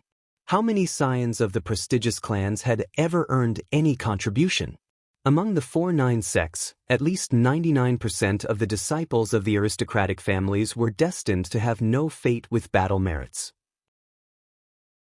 The two of them hadn't even entered the battlefield yet, but they had already accumulated a battle achievement. This was extremely worthy of celebration. Just this point alone was enough for the two of them to have a much higher starting point than the other scions of the capital. Don't underestimate this little bit. When accumulated, it would be very shocking. The simplest example would be a major victory. One of them was a squad leader, and the other was a squad leader. Both of them had participated in the battle. When the battle ended, who would have contributed more? A little advantage would snowball in the future. In Shangjing, there was no one who did not understand this point. As for Zhang Sen, he was most gratified and happy that all the brothers who died in battle could receive the same treatment and pension as regular soldiers who died on the battlefield.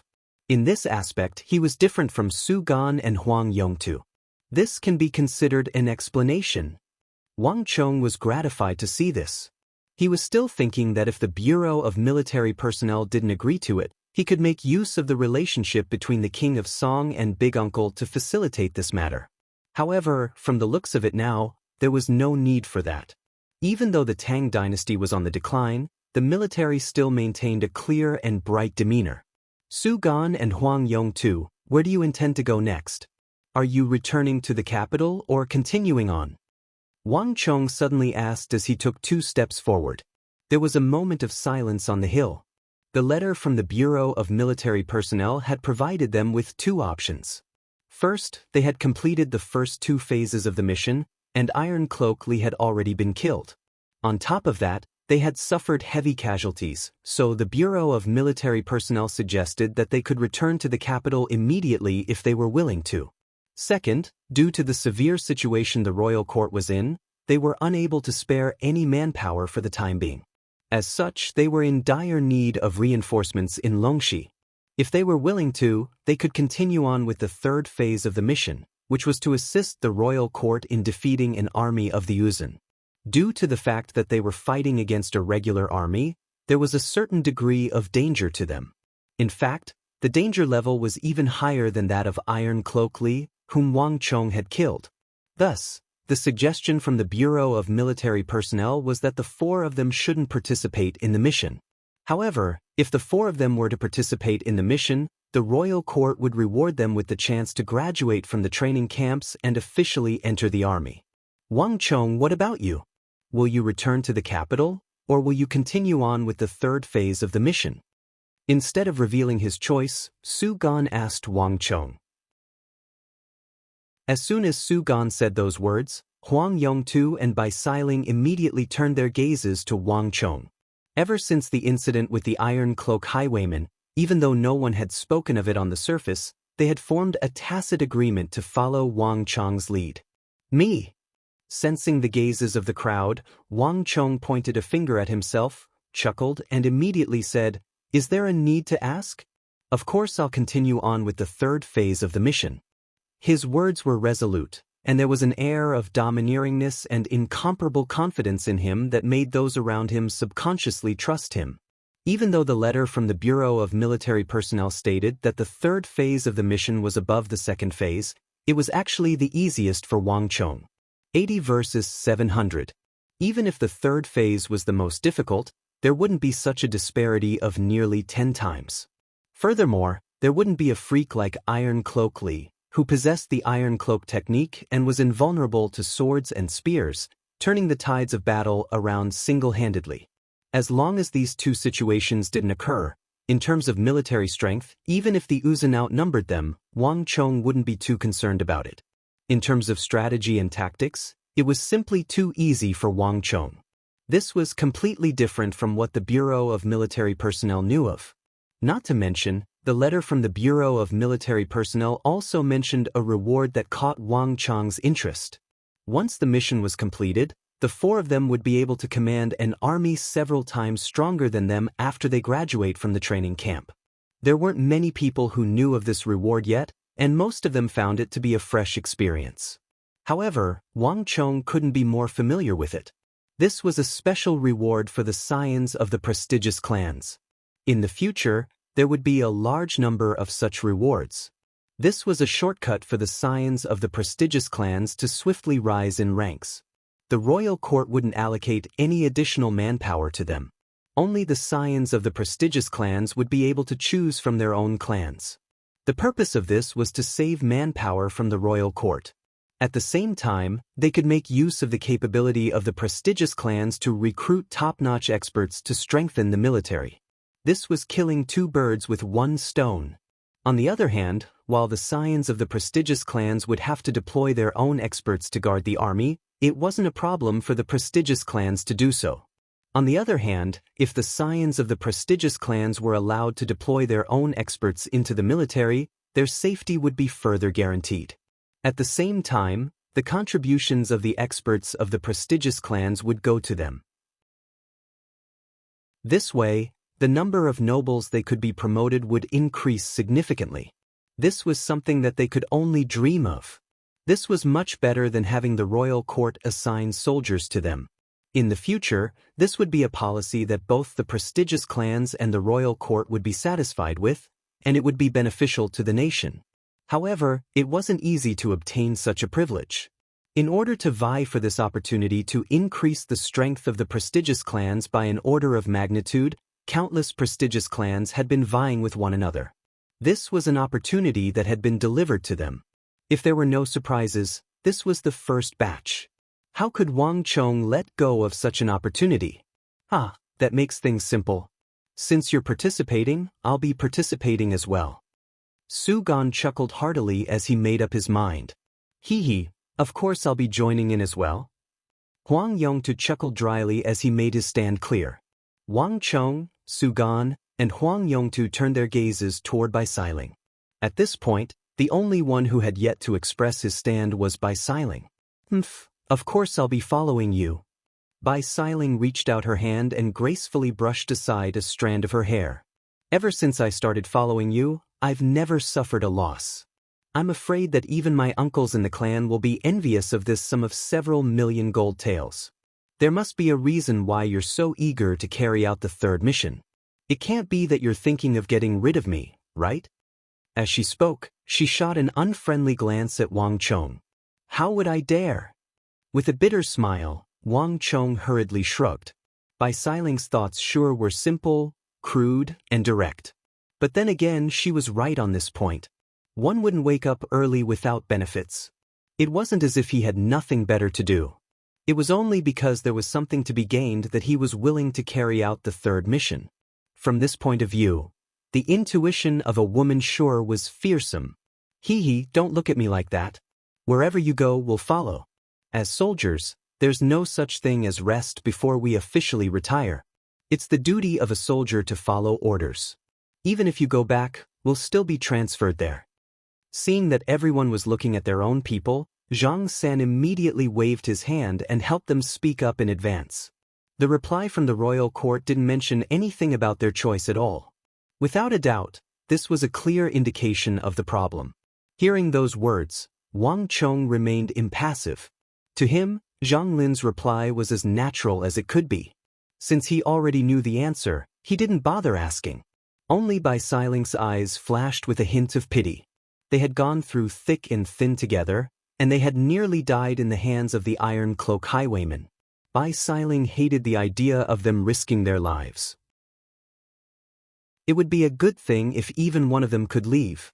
But Zhang Lin's words had already revealed the problem. Thus, Bai Siling could only sigh deeply in her heart. Soon they came to a consensus. Wang Chong, Su Gan, Huang Yongtu, Bai Siling, Zhang Lin, and the 40 or so surviving Tang Dynasty cavalrymen hurriedly set off for Longxi. Chapter 363. The gathering point is right ahead. At the same time, it's also a replenishment point. Armor, weapons, and steeds can all be replenished there. The steeds that we lost previously can be replenished there as well. We can also regroup there. On the official road, surrounded by mountains, Lieutenant Zhang Lin told Wang Chong, Su Gan, and the others while galloping. Along the way, the issue that everyone was most concerned about was the steeds. During the operation against the Iron Cloak highwaymen, quite a few of their steeds had been killed. Later on, when they defeated Zhou, those steeds were temporarily replaced by the highwaymen steeds. However, the steeds of the army were vastly different from the steeds of the highwaymen. The former had undergone strict training, allowing them to communicate telepathically with a knight. The meridians and blood vessels in the body had been specially channeled to facilitate the circulation of a knight's halo within the body. Through this, they would be able to bring out the full potential of a knight's halo. Through this, they would be able to bring out the full might of a cavalry charge. The horses of the highwaymen had never undergone such training, so they were far inferior in this aspect.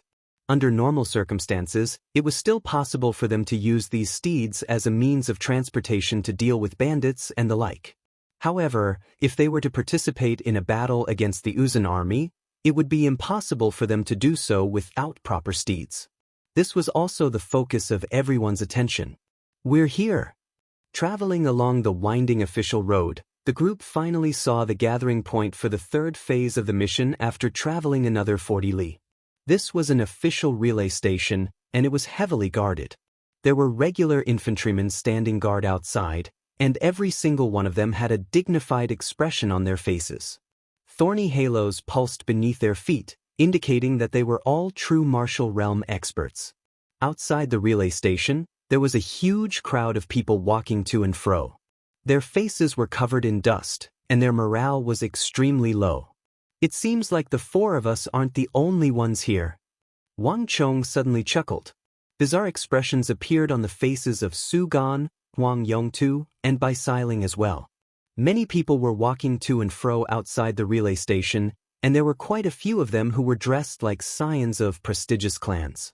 It seemed like the mobilization order from the Bureau of Military Personnel had not only gathered the four of them, but all of the students who were on a mission in the vicinity.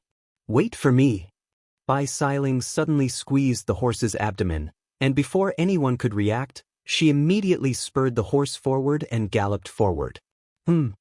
Wang Chong raised his dashing eyebrows. Just as he was wondering what was going on, he saw Bai Siling stop a red-clothed young woman who had the same cold and elegant temperament as Bai Siling. So it's an old acquaintance. Wang Chong's brows relaxed as he understood the situation. Bai Siling and that woman talked back and forth, but no one knew what they were talking about. After a short while, Bai Siling came over with the woman in red. Yadong, this is Su Gan and Huang Yongt. The Su clan and Huang clan are influential clans in the capital. Even if you haven't met them before, you should have heard of them. As for this brat, he's that Wang Chong. Bai Siling said with gritted teeth. It was hard to tell what Bai Siling had said to her, But upon hearing the name, Wang Chong, a hint of astonishment flashed across the eyes of the red-clothed young woman. She couldn't help but assess the other party. Also, you have benefited from this. This is Yadong, the Zhao clan's Yadong. Don't tell me that you don't know her? Bai Xiling introduced. So it's Yadong Xiao Jie.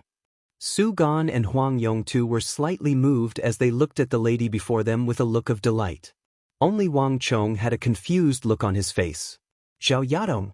Wang Chong finally knew the name of the red-clothed young woman, but why did Bai Xiling look as though they should know her name? Wang Chong had never heard of her before, so he didn't know her at all. You should know of the Zhao clan's spear of crimson flames, right? Huang Yongtu tilted his body slightly to the left as he asked with a hushed voice. Spear of crimson flames? Wang Chong was getting more and more perplexed. That was a good name, but he was really a good person. Damn it, don't tell me that you don't know who she is? Huang Yongtu stared at the other party as though he was looking at a monster. Damn it, you make it sound like I have to know of her. Even if you don't know of the Spear of Crimson Flames, you should at least know of the Yao clan's Yao Wenxiong, right? Seeing how Wang Chong was behaving in such a manner, Su Gan, who was standing beside Wang Chong, couldn't stand it anymore. Even though Wang Chong was one of the most influential figures in the capital, his knowledge and experience were truly lacking. Wang Chong also had an awkward look on his face. In his previous life, he had spent most of his time with Wei Hao, Ma Zhou, and the others. Back then, Su Gan and the other scions of prestigious clans were still at a level far beyond Wang Chong's reach. I do. Wang Chong nodded. Even though Old Master Yao only had Yao Guangyi as his only son, he passed down Yao Feng as his only son. However, the Yao clan was not a clan with a small population. On the contrary, the population flourished. Old Master Yao's uncles, and nephews were all in the capital city, relying on Old Master Yao, and they were all very prosperous. Yao Wenxiong was a disciple of the Yao clan. His grandfather and Old Master Yao were blood-related brothers, and his relationship with the Yao family and Yao Feng could be considered to be very close. In the Yao clan, Yao Wenxiong's aptitude was much higher than Yao Feng's. He had long since stepped into the true martial realm and could be considered as a rare genius. Of course, when second brother was clashing with Yao Feng, the Berserker syndrome suddenly acted up. If not for Yao Wenxiong appearing in time to protect Yao Feng would have long been beaten to death. Even though Yao Wenxiong was heavily injured in the end, he was still able to withstand his second brother's Berserker syndrome, which caused his strength to skyrocket. It was obvious how powerful Yao Wenxiong was. Back then, when Yao Wenxiong was still around, he would have to avoid the Zhao clan's Spear of Crimson Flames. You should know how formidable she is. Seeing Wang Chong nod his head, Su Gan spoke up. Yao Wenxiong had already entered the Pillar of Heaven's mountains to cultivate, and this matter was no secret among the scions of the capital. With the augmentation of the Pillar of Heaven's mountains, Yao Wenxiong's future strength was unimaginable. However, back in the capital, Yao Wenxiong really wasn't a match for the Spear of Crimson Flames. It wasn't just because the lady before him was powerful, but more importantly, the Zhao clan had a technique known as the Spear of Crimson Flames, which was passed down only to the females. There were a few moves that even those several cultivation realms higher would be unable to withstand. If Yao Wenxiong didn't avoid her, he would truly be foolish. Naturally, Wang Chong had no idea what Su Gan was thinking. However, the fact that the lady before him was able to suppress Yao Wenxiong surprised Wang Chong. From the looks of it, it seemed like she was a figure on par with Marchioness Yi and Bai Xiling. Are you all done? Zhao Yadong only interjected after the trio had finished speaking. Her body leaned forward slightly, and her crimson lips and snow-white skin were exceptionally eye-catching, reminiscent of a blazing flame. Embarrassed, Su Gan and Huang Yongtu hurriedly turned their heads away. They had forgotten that the lady before them wasn't any weaker than Bai Xiling. The trio was whispering to each other right before her, and no matter how soft their voices were, there was no way they could escape her notice. Seeing the awkward state the trio was in, Bai Xiling harumphed coldly. These men are the kind who can't take their eyes off a woman. Fortunately, Wang Chong was a little more thick-skinned, and he quickly regained his composure. What's going on? Wang Chong asked. Hearing that Wang Chong had brought up the matter at hand, Bai Siling's complexion eased up a little.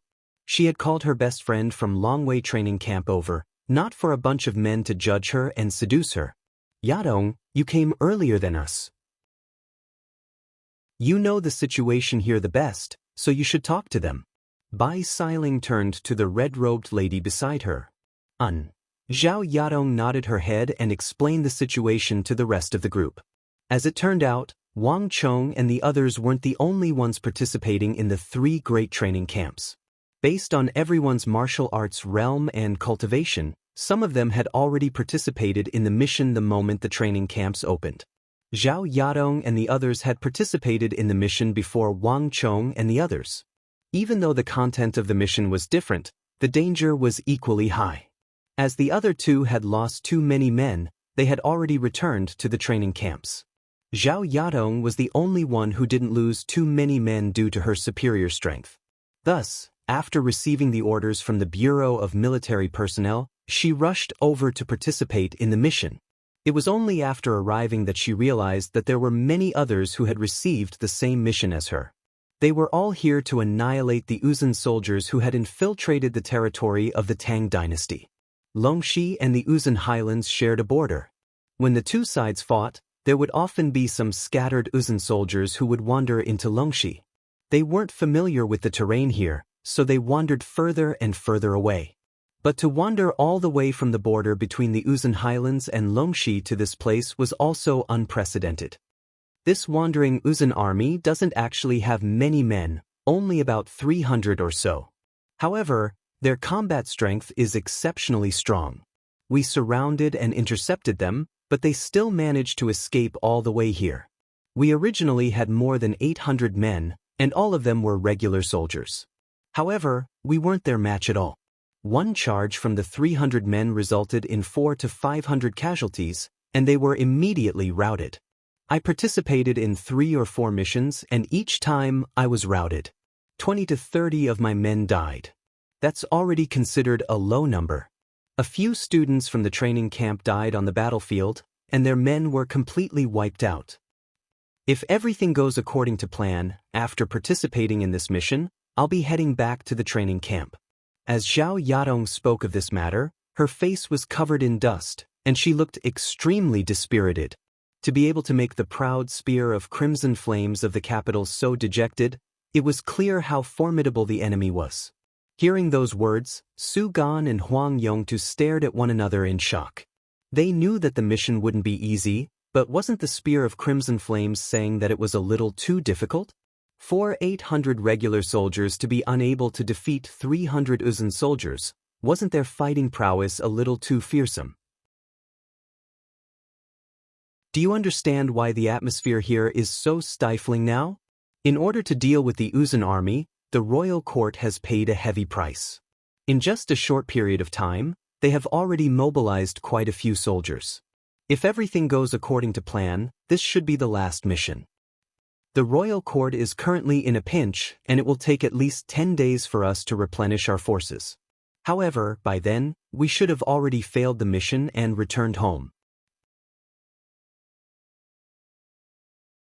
Chapter 364. Translator, Zefizi Editor. Dioquin Bai Siling had already received all of the information from Zhao Yadong. Those who remained in the resting point were those who had been defeated on the battlefield. The 3rd phase of the mission wasn't as easy as everyone had thought. The opponent's strength was much stronger than he had imagined. Indeed, all of the Uzun soldiers are dressed in heavy armor, and their defenses are extremely thick.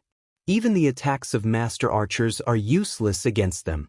So, you must be careful. Zhao Yadong suddenly added.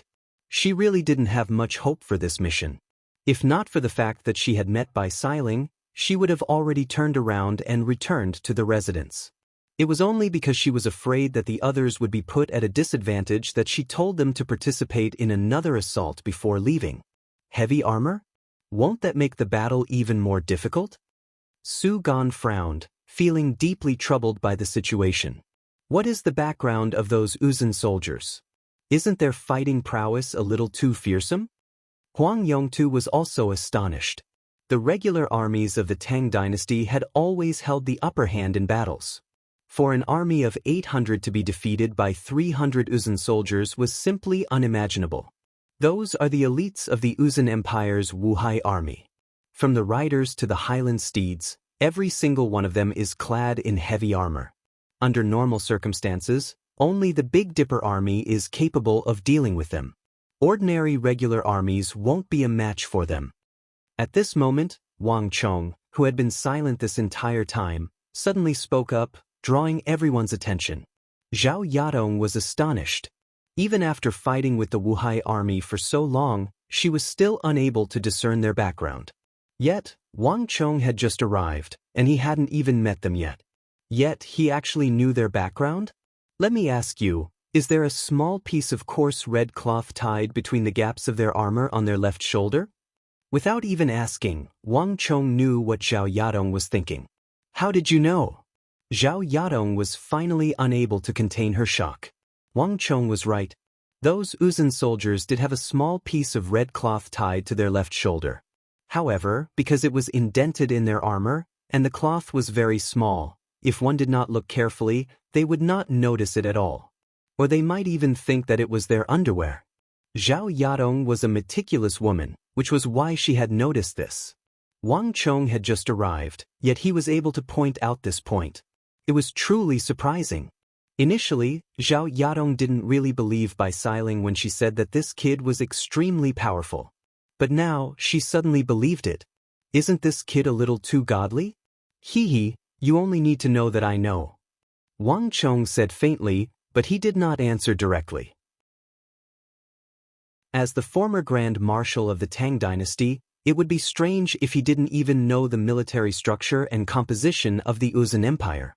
However, it was not convenient for him to tell them about this. Brat, you're a little cocky. Zhao Yadong glared fiercely at Wang Chong. Wang Chong was the first person who dared to say, "You only need to know that I know," in front of her spear of crimson flames. But Zhao Yadong had to admit that this kid was indeed not simple. However, the Wuhai army is under the rule of the Uzun Great General, Huitadra Konglo. Huitadra Konglo was in existence on the same level as Great General Geshu Han, Go Xianji, and Enong Protector General Zhang Shogui. He had always been strict in managing his troops, and the troops under him were extremely disciplined. They were the main force guarding Yusang Qinghai Lake. They don't leave the Uzun highlands easily, much less enter the mainland. It's strange for the Wuhai army to appear here. Wang Chong frowned as he fell into deep thought. Bai Xiling, Zhao Yadong, Su Gan, and Huang Yongtu were all dumbfounded by the names of the Uzun Empire that came out of Wang Chong's mouth. In this era, they could be considered to have some experience and vision, but the things Wang Chong was talking about were still beyond their reach. All of them stared blankly at Wang Chong, not understanding what he was talking about. Even Zhao Yadong was bewildered, let alone the others. Heh! Seeing the expressions of the crowd, Wang Chong shook his head and smiled, ending the conversation. The towering Uzun Highlands was isolated from the rest of the world, and they rarely interacted with the Tang dynasty. It wasn't just Zhao Yadong and the others. In the entire Tang dynasty, only a few people knew about the situation there. In any case, all you need to know is that it's not normal for this army to appear here. Wang Chong chuckled. Who? The group heaved a long sigh of relief. When Wang Chong spoke so confidently and with assurance, it was very easy for the others around him to feel like they were an idiot who didn't understand anything. The pressure was immense. Don't make it so complicated next time. Bai Xiling rolled her eyes at Wang Chong and grumbled. Hearing Wang Chong's carefree manner, even she couldn't help but feel that she was an idiot. Got it? Wang Chong shrugged his shoulders, not bothering to argue with her. Unlike the others, Zhao Yadong assessed Wang Chong with interest, and her eyes glowed with excitement. Wang clan's Qilin son, there was probably no one in Shangjing who didn't know this name. Before meeting him in person, Zhao Yadong had already heard many things about him. However, there were always many exaggerations in the legends. Thus, Zhao Yadong didn't think much of it at the start. But after interacting with him for Real, Zhao Yadong realized that this Wang Chong was much more interesting than what she thought. What Wu Haijun? What Chano? Walu. If it was anyone else in front of her, she would definitely think that they were spouting nonsense. But Wang Chong, she didn't know why, but she felt that what he said was the truth and was completely believable. Wang Chong didn't know what Zhao Yadong was thinking. Next, Wang Chong asked many more details about the Uzun army. Zhao Yadong answered them one by one. Oh right, when we were fighting with the Uzun army, I noticed something strange. There were many times when the Uzun army had the chance to break through, but they kept guarding a mountain. To be more precise, they guarded the mountain the entire way. They just stayed on the mountain and didn't run away. If it wasn't for that, we wouldn't have had the opportunity to continuously mobilize our troops and besiege them several times in a row. And there were a few times when I felt that we were going to be defeated. As long as they won and marched in, I'm afraid we wouldn't even be able to protect the resting point. But they didn't attack at all and just let the opportunity slip away. It's too strange. They didn't run away or attack. After fighting with them a few times, I can't figure out their goal anymore. Zhao Yadong suddenly thought of something and frowned. The longer she fought with the Uzun army, the more she felt that they were strange. Although she was just a student participating in the training camp, there was no need for her to think about such a deep strategic issue. But the more she thought about it, the stranger she felt. In short, this wasn't the behavior of a normal Uzun army. Any army had a goal. But this army was completely baffling. Then you're thinking too much. It's not that they don't want to run or attack. And they can't attack. They don't have that ability. You're overestimating them. Hearing Zhao Yadong's words, Wang Chong chuckled nonchalantly. Zhao Yadong and the others might think that the Uzun army was inconceivably strong, as though they were invincible. But to Wang Chong, the Uzun army had no secrets before him. This Uzun army that had fled to the borders of Longxi was just a bunch of bandits struggling on the brink of death. It wasn't that he looked down on the Uzun army, but that was the truth. It was just that Zhao Yadong and the others didn't know of it. Zhao Yadong stared at Wang Chong in shock. She had only said it casually, but she didn't expect Wang Chong to know the answer. Wang Chong, you know? Bai Xiling, Su Gan, and Huang Yong too were also surprised. Based on Zhao Yadong's description, this was a powerful Uzun army. But that wasn't the case with Wang Chong's expression. You're too rash. Do you know why the 800-strong Tang Dynasty army couldn't defeat the 300-strong Uzun army? It's not because they are too strong, and it's not because we are too weak. You shouldn't have chosen to fight them near the slopes. Uzun is located on a plateau, and there's a difference in terrain between it and the Tang Dynasty. The Tibetans had spent many years fighting with the Great Tang on the edge of the plateau. Their cavalry had relied on the terrain there for so long that they had developed an invincible hillside charge tactic. As long as there are hills around them, the Uzun army will be able to bring out 240% of their fighting prowess. Even Geshu's famous Big Dipper army would try their best to avoid fighting the Uzun army on the high slopes. Either they fight below the high slopes, in the Longxi region, or they march straight into the Uzun plateau and fight them on the plains. If you fight the Uzun cavalry at the bottom of the slope, you will be placing your lives in the hands of the Uzun army. This is a suicidal move.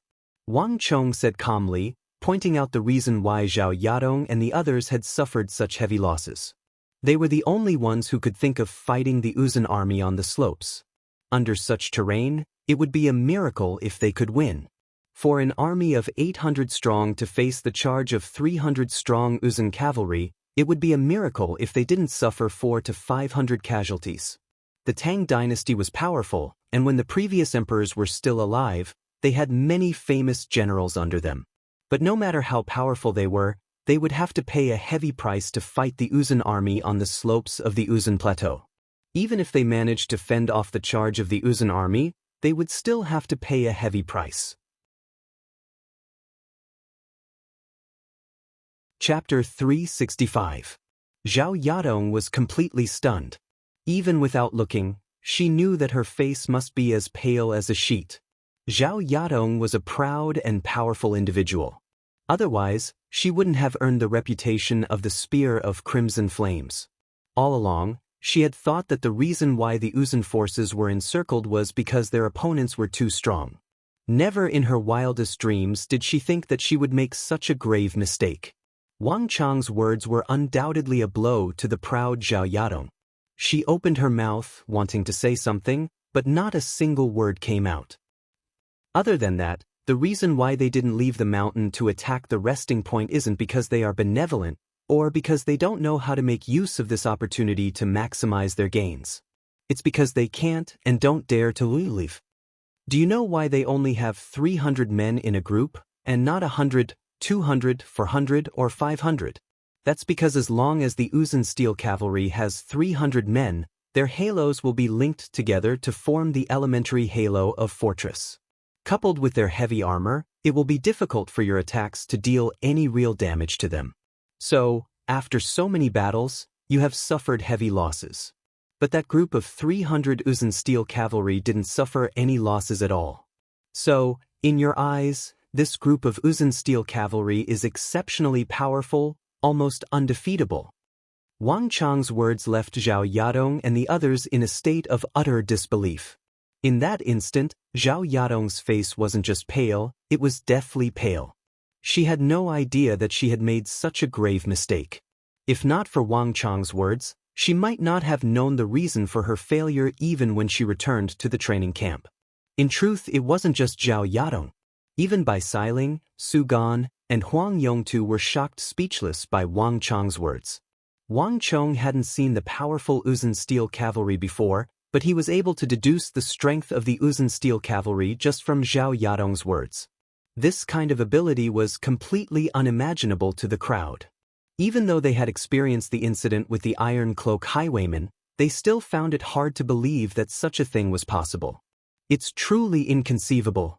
There are rumors in the capital that the regional commander's incident and the Wang clan's every move were all orchestrated by this child. At that time, I thought it was an exaggeration. How could someone who had never left the capital possess such knowledge? The Wang clan's old master must have had the intention of nurturing him. From the looks of it now, I'm afraid that's really the case. I'm no match for him. Looking at Wang Chang's silhouette, Su Gan couldn't help but sigh. Thinking back to when they first arrived, they even mocked him for being a commoner's son, and he felt extremely ashamed. The incident with the Iron Cloak Highwaymen and the incident with the Uzun Steel Cavalrymen had unknowingly changed Su Gan's mind, and he had made up his mind. But at this moment, no one other than Su Gan was aware of it. On the other side, Huang Yongtu's eyes were also moving as if he was deep in thought. But other than himself, no one else could tell what he was thinking. On the other hand, Bai Xiling looked at Wang Chang's confident demeanor with delight and pride in her eyes. Once the Uzun army leaves the mountain and enters the plains, their strength will be greatly reduced. Secondly, if they were ambushed and their numbers fall below 300, the effects of the halo of Fortress will be nullified. Without the protection of the halo, the fighting prowess of the Uzun army will be greatly reduced, and in the inner regions of Longxi, they will be doomed. This is the reason why they dare not make a move recklessly. It's not that they don't know of an opportunity, but that they don't dare to exploit it. Wang Chang's eyes gleamed with wisdom. In just a few words, he had dispelled the mysterious halo of the invincible Uzun army, turning it incomparably ordinary. Sometimes this was just how things were. No one would point it out, but in the eyes of Zhao Yadong and the others, it was an invincible existence. But in the eyes of Wang Chong, this was just an Uzun army. There was no doubt that they were strong, but they were far from being invincible.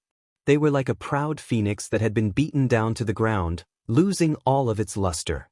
At this moment, Zhao Yadong's mood had sunk to rock bottom, and even Bai Xiling couldn't bear to see it anymore. Alright, what's the point of saying so much? This isn't Yadong's fault. We are just students of the training camp, not officers who have officially joined the army. How would we know? Alright, Yadong, ignore him. These men are all the same. Bai Xiling grumbled as she tried to console her best friend. In the Longwei training camp, Yadong was the classic example of someone who was too arrogant. She wasn't called the Blazing Spear for nothing. But this time, she had met her nemesis, Wang Chong. All of her pride had been smashed to the ground. Even so, Xiling isn't wrong. This matter belongs to the commander's mistake. As a student of the training camp, you don't have any authority to command, and the failure of the battle won't be blamed on you. Wang Chong chuckled helplessly. Even though he had been rebuked by Xiling, she wasn't wrong this time around. The reason why Wang Chong spoke of the situation with the Tibetan cavalrymen wasn't just to deal a blow to Zhao Yadong's confidence. Rather, it was to point out the situation they were facing and what they should do in the third phase of the mission. It wasn't his intention to deal a blow to the pride of the heavens like Zhao Yadong.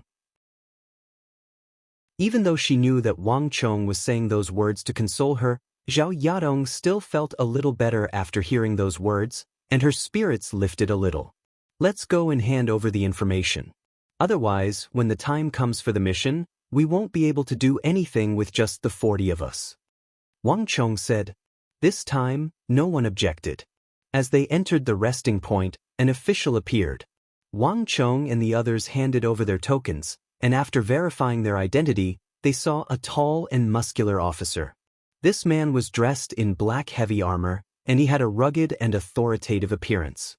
On his left arm guard, there was a large silver star with 7 smaller stars revolving around it, clearly indicating his identity. He was a Big Dipper Army officer and a commandant at that. Even though he wasn't a high-ranked commandant yet, it was still an astounding feat. Officers of the Big Dipper Army wielded extraordinary authority in Longxi. Are you the students who defeated the Iron Cloak Highwaymen? The tall and sturdy Big Dipper Army officer glanced at the 4 of them after reading the letters from the Bureau of Military Personnel. It was a casual glance, but it felt as if he could peer into their souls. Yes, Lord. Su Gan replied. The usually lively Wang Chong kept a low profile at this moment. His lips were tightly shut, and he didn't say a single word. Indeed. The fact that you were able to defeat the Iron Cloak Highwaymen is a testament to your strength, but the fact that you were surrounded by the Iron Cloak Highwaymen shows that you are still lacking. Clearly, you are still lacking. While the Big Dipper Army officer was still praising the 4 of them, the latter part of his words made Su Gan's heart tighten. Lord, you are right. We will take note of it in the future. Su Gan hurriedly replied. The Big Dipper Army officer didn't say a word. Instead, his gaze slowly swept across the 4 of them. When his gaze fell on Wang Chong, he seemed to pause for a moment. Wang Chong's heart skipped a beat. But soon, the Big Dipper Army officer's gaze turned back to Su Gan, and he continued asking him a few questions regarding the Iron Cloak Highwaymen. Su Gan answered all of them. All right, that's enough. You can leave now. After leaving the resting point, Lieutenant Zhou stood by the fence on the left. A batch of soldiers from the Bureau of Military Personnel has been transferred to him. You can head over to him to replenish the soldiers. The Big Dipper Army officer waved his hand. Yes, Lord. Su Gan felt as if he had received a royal decree. The operation will begin in 3 days' time. By then, you will have to listen to the orders given. Anyone who dares to defy the orders or leave without permission will be dealt with according to military law. Returning the letter from the Bureau of Military Personnel to the 4 of them, the Big Dipper Army officer declared sternly. How could the 4 of them dare to say anything? They hurriedly nodded and left the resting point. Brat, what's wrong? Weren't you acting all high and mighty? Why didn't you say anything at all? After leaving the resting point, Xiling suddenly asked. Wang Chong's behavior in the resting point was completely different from when he was outside. It was completely unlike him, and this left her perplexed. I just had a small grudge with the Big Dipper Army. How could I dare to say anything? Wang Chong replied with a bitter smile. Grudge? Xiling was taken aback. Don't ask any more. They did have a small grudge. It wasn't appropriate for him to say anything in that situation. In the end, it was Su Gan who spoke up and whispered a few words into Xilin's ears. Xiling widened her eyes in shock, and realization dawned on her. Geshu Han. Wang Chong nodded, but he was smiling bitterly on the inside. The reason why he didn't reveal his identity to Su Gan, Huang Yongtu, and Xiling wasn't just to toy with them. The regional commander's incident had caused Wang Chong to offend a group of people, and one of them was the commander of Longxi's Big Dipper Army, Geshu Han. In that incident, Geshu Han was one of the great generals who had called for Wang Chong to be executed. The Silk Road to the west had to pass through Longxi, and Longxi was Geshu Han's territory. This was also one of the reasons why Wang Chong didn't reveal his name. Otherwise, someone of Geshu Han's status would only need to lift a finger to prevent Wang Chong from carrying out his mission. It was one thing if it was an ordinary mission, but this was the halo of Dusk Stallion that Wang Chong was concerned about. Failure was not an option. Before completing the mission, Wang Chong didn't want to cause any trouble. I see.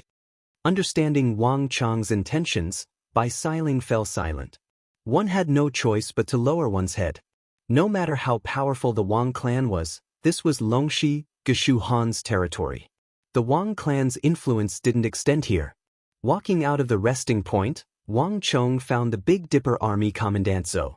This time, Bai Xiling took the initiative to help Wang Chong take on the responsibility and replenish his troops. With the addition of 40 new Tang Dynasty cavalrymen from Commandant Zhou, the four of them finally regained their original strength of 80. After which, the resting point fell silent.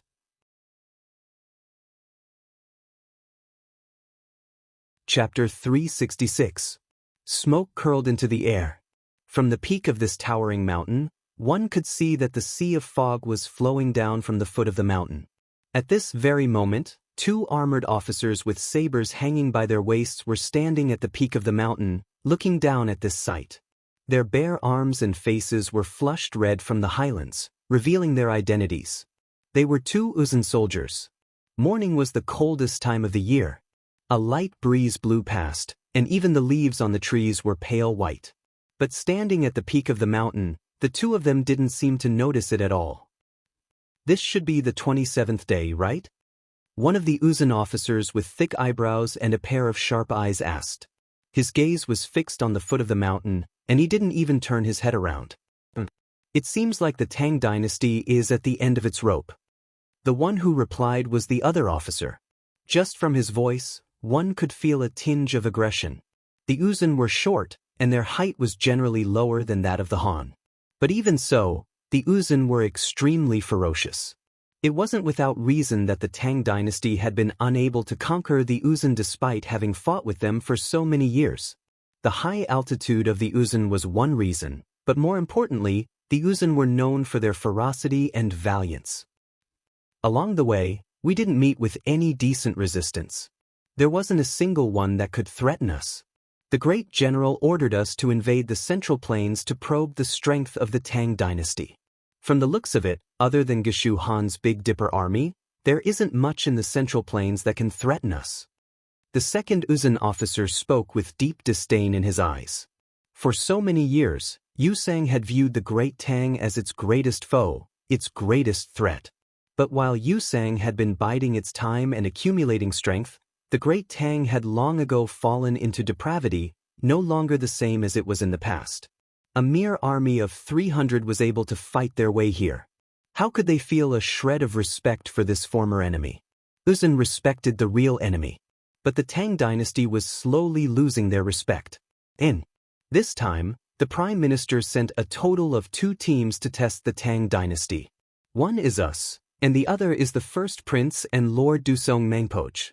We are spying on the interior of the Tang dynasty, while the First Prince and the others are spying on the capital of the Tang dynasty. This time, our mission is almost complete. He would be able to go back after a while. I wonder how the First Prince and the others are doing? The first Uzun officer with bushy eyebrows and a hawk-like gaze said, With Lord Dusong Mangpoch here, what problem do you think will occur? The second Uzun officer said, Of course. The first Uzun officer also chuckled. Lord Dusong Mangpoch was the eagle of the plateau, a great general of the empire. Although he couldn't compare to the king of generals Witadra Konglo, he was still a pillar of the empire. With him here, there would naturally be no problem. The scouts have reported that the Tang dynasty's resting point at the base of the mountain seems to have gathered another group of soldiers. Once they've gathered, we'll kill this group and set off. The latter grunted in acknowledgement. The two looked down the mountain, their eyes shining with cruelty and excitement for the upcoming slaughter. A gust of wind blew past, and the forest behind the two trembled. Viciousness and cruelty could be vaguely seen in the dense green forest, and the backs of Highland steeds could be seen. Once the sound of the wind passed, all of this immediately disappeared. Even the two Uzun officers had vanished. All traces had vanished without a trace. Other than a few people, very few people could have imagined that a Tibetan army had been hidden deep in the mountains of the interior of the Great Tang. How is it? Have you found anything? In the resting point, Wang Chong asked. In this period of time, Wang Chong had been keeping an unusually low profile, and all of the intelligence had been gathered by others. I've found out that there are more than 20 students in this resting point. The Big Dipper Army Commandant has gathered another 400 soldiers. On top of that, I also found out that the quartermaster has brought over a large batch of heavy shields. They are tower shields around 7 to 8 chi tall. I found an opportunity and accidentally broke one of the chests. On the surface of the tower shields, I found the emblem of the Big Dipper. This should be something used by the Big Dipper Army. The commandant has brought them over from the Big Dipper Army to deal with the Uzun cavalrymen. Zhao Yadong said seriously. She had arrived very early and was familiar with this place. She would not attract any attention, so the task of gathering information fell on her shoulders. 400 tower shields are used to deal with the Uzun cavalrymen. This is a formation that the Big Dipper Army uses to deal with the Uzun cavalrymen. For the Big Dipper Army Commandant to be able to come up with such a plan, he isn't too shabby. At the very least, he is much better than the previous commander who died. However, even though the tower shields are a good way to deal with the Uzun cavalrymen, it's a pity that he isn't Geshu Han. Wang Chong muttered to himself as he shook his head. In Longxi, all of the Big Dipper Army soldiers were deeply influenced by Geshu Han. The Big Dipper rises high in the sky. Geshu carries his saber in the night. This was a popular song in Longxi, such that even Wang Chong had heard of it in the capital.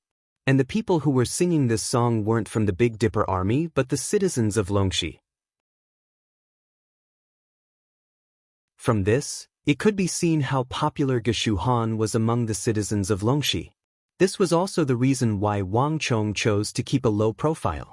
Without a doubt, the Big Dipper Army Commandant in the resting point was deeply influenced by Geshu Han. Using the tower shields to stop the cavalrymen at the bottom of the slope, this was the method that Geshu Han used to deal with the Uzun cavalrymen charging down the slope. It was at the edge of the Uzun highlands, where the terrain dropped steeply. If he encountered the Uzun cavalrymen, he would only resort to this method if he had no other choice. However, under normal circumstances, Geshu Han would try his best to avoid clashing with the Uzun cavalrymen in these areas. This Big Dipper Army Commandant was clearly deeply influenced by Geshu Han, but he only managed to scratch the surface of the latter's influence. Wang Chong couldn't help but sigh deeply. What should we do? Zhao Yadong had been staring intently at Wang Chong the entire time, and upon noticing that something was amiss with the latter's expression, her heart tightened, and her complexion immediately warped in horror. As the spear of crimson flames, she was a proud and confident heroine in the capital. Even the scions of the prestigious clans weren't a match for her. However, this time, Wang Chong had truly dealt her a heavy blow, and she had lost all of her pride. At the very least, that was how she acted before Wang Chong. On the matter regarding the Uzun cavalrymen, Zhao Yadong had absolute trust in Wang Chong. It wasn't that she didn't have her own opinions, but the capability that Wang Chong had displayed was far above hers. There's no rush. Even if there's a mistake, there's still a mistake to be made. Even though these tower shields aren't enough to stop the Uzun cavalrymen, without them, my plan will still be difficult to execute. I have my own ways to deal with them. Let me ask you, have you found the people I asked you to help me find? Wang Chong asked. Including Bai Sailing, Su Gan, Huang Yongtu, Zhao Yadong and himself, there were only 100 cavalrymen in total. With this strength, it was still insufficient to deal with 300 Uzun cavalrymen. Wang Chong still needed more manpower to carry out his plan. The more manpower he had, the fewer casualties he would have at the end of the battle. The Uzun cavalrymen weren't like the Iron Cloak highwaymen. These foreign troops were much stronger than the Iron Cloak highwaymen. The might of a cavalry charge was far greater than that of the Iron Cloak highwaymen. In the second phase of the mission, Wang Chong was forced to charge at the Iron Cloak highwayman with only 40 men, but that was a helpless decision. The resting point clearly had an army several times that of the enemy's. It would be foolish of Wang Chong to not make use of such an obvious advantage and even try to outnumber them. At the very least, this wasn't his style. I do know quite a few people at this gathering point, so I can gather more troops from them. However, the commander this time is different from before. He's from the Big Dipper army. On top of that, he has already made it clear that everyone is to obey his orders. If anyone disobeys his orders, they will be dealt with according to military law. The Big Dipper army's strict military discipline isn't a joke. They have their own reservations. Zhao Yadong said. With the Spear of Crimson Inferno, she was still able to gather quite a few men. However, Longxi was the territory of a great general of the empire. Violating military law here would result in severe consequences. There's no need for you to worry about that. If the commandant were to pursue the matter, I'll bear the consequences myself. Wang Chong chuckled nonchalantly. But Zhao Yadong frowned, seemingly wanting to say something. But in the next instant, her eyes narrowed, and she found herself unable to speak any further. That was because Wang Chong had taken out a golden, heavy token from his waist. You actually have such a thing? Zhao Yadong stared at Wang Chong with widened eyes. Since you have such a thing in your possession, there won't be any problems. Even the commandant would have nothing to say about it. I'll convince them, and as long as they know that you have such a thing in your possession, they won't hesitate any longer. He's gone. Wang Chong chuckled as he kept the token back. The token of His Highness, the King of Song of the Tang Dynasty, could even command a general of the Big Dipper army. After all, the King of Song wasn't just an imperial prince of the Tang Dynasty. He was also the head of the Bureau of Military Personnel of the Tang Dynasty. Over the years, he had been the one who issued the orders of the Tang Dynasty, and he had been the one who orchestrated the major operations of the empire. His Highness was a typical warmonger. He had a high reputation in the military. Even for Gao Xianji, it was unknown how much rations were sent to the Anxi Protectorate Manor by the King of Song. At the very least, the Protector Generals and Great Generals of the various regions didn't have to worry about logistics and armaments. Chapter 367. Zhao Yadong was indeed very efficient. With the reputation of the Spear of Crimson Blaze and the power of the golden signboard that was the King of Song, Zhao Yadong was able to quickly rope in 5 students from Longwei and Shunwei training camps. These people were basically on par with Su Gan and Huang Yongtu, and they all came from extraordinary backgrounds. If not for the Big Dipper Great General Geshu Han's reputation, they might not have been able to keep them in check. With the addition of these 5 and Zhao Yadong's own troops, Wang Chong now had 200 Tang Dynasty cavalrymen by his side. This wasn't a huge number, but together with the 400 foot soldiers and 300 cavalrymen from the Big Dipper Legion Commandant, it was more than enough to carry out Wang Chong's plan.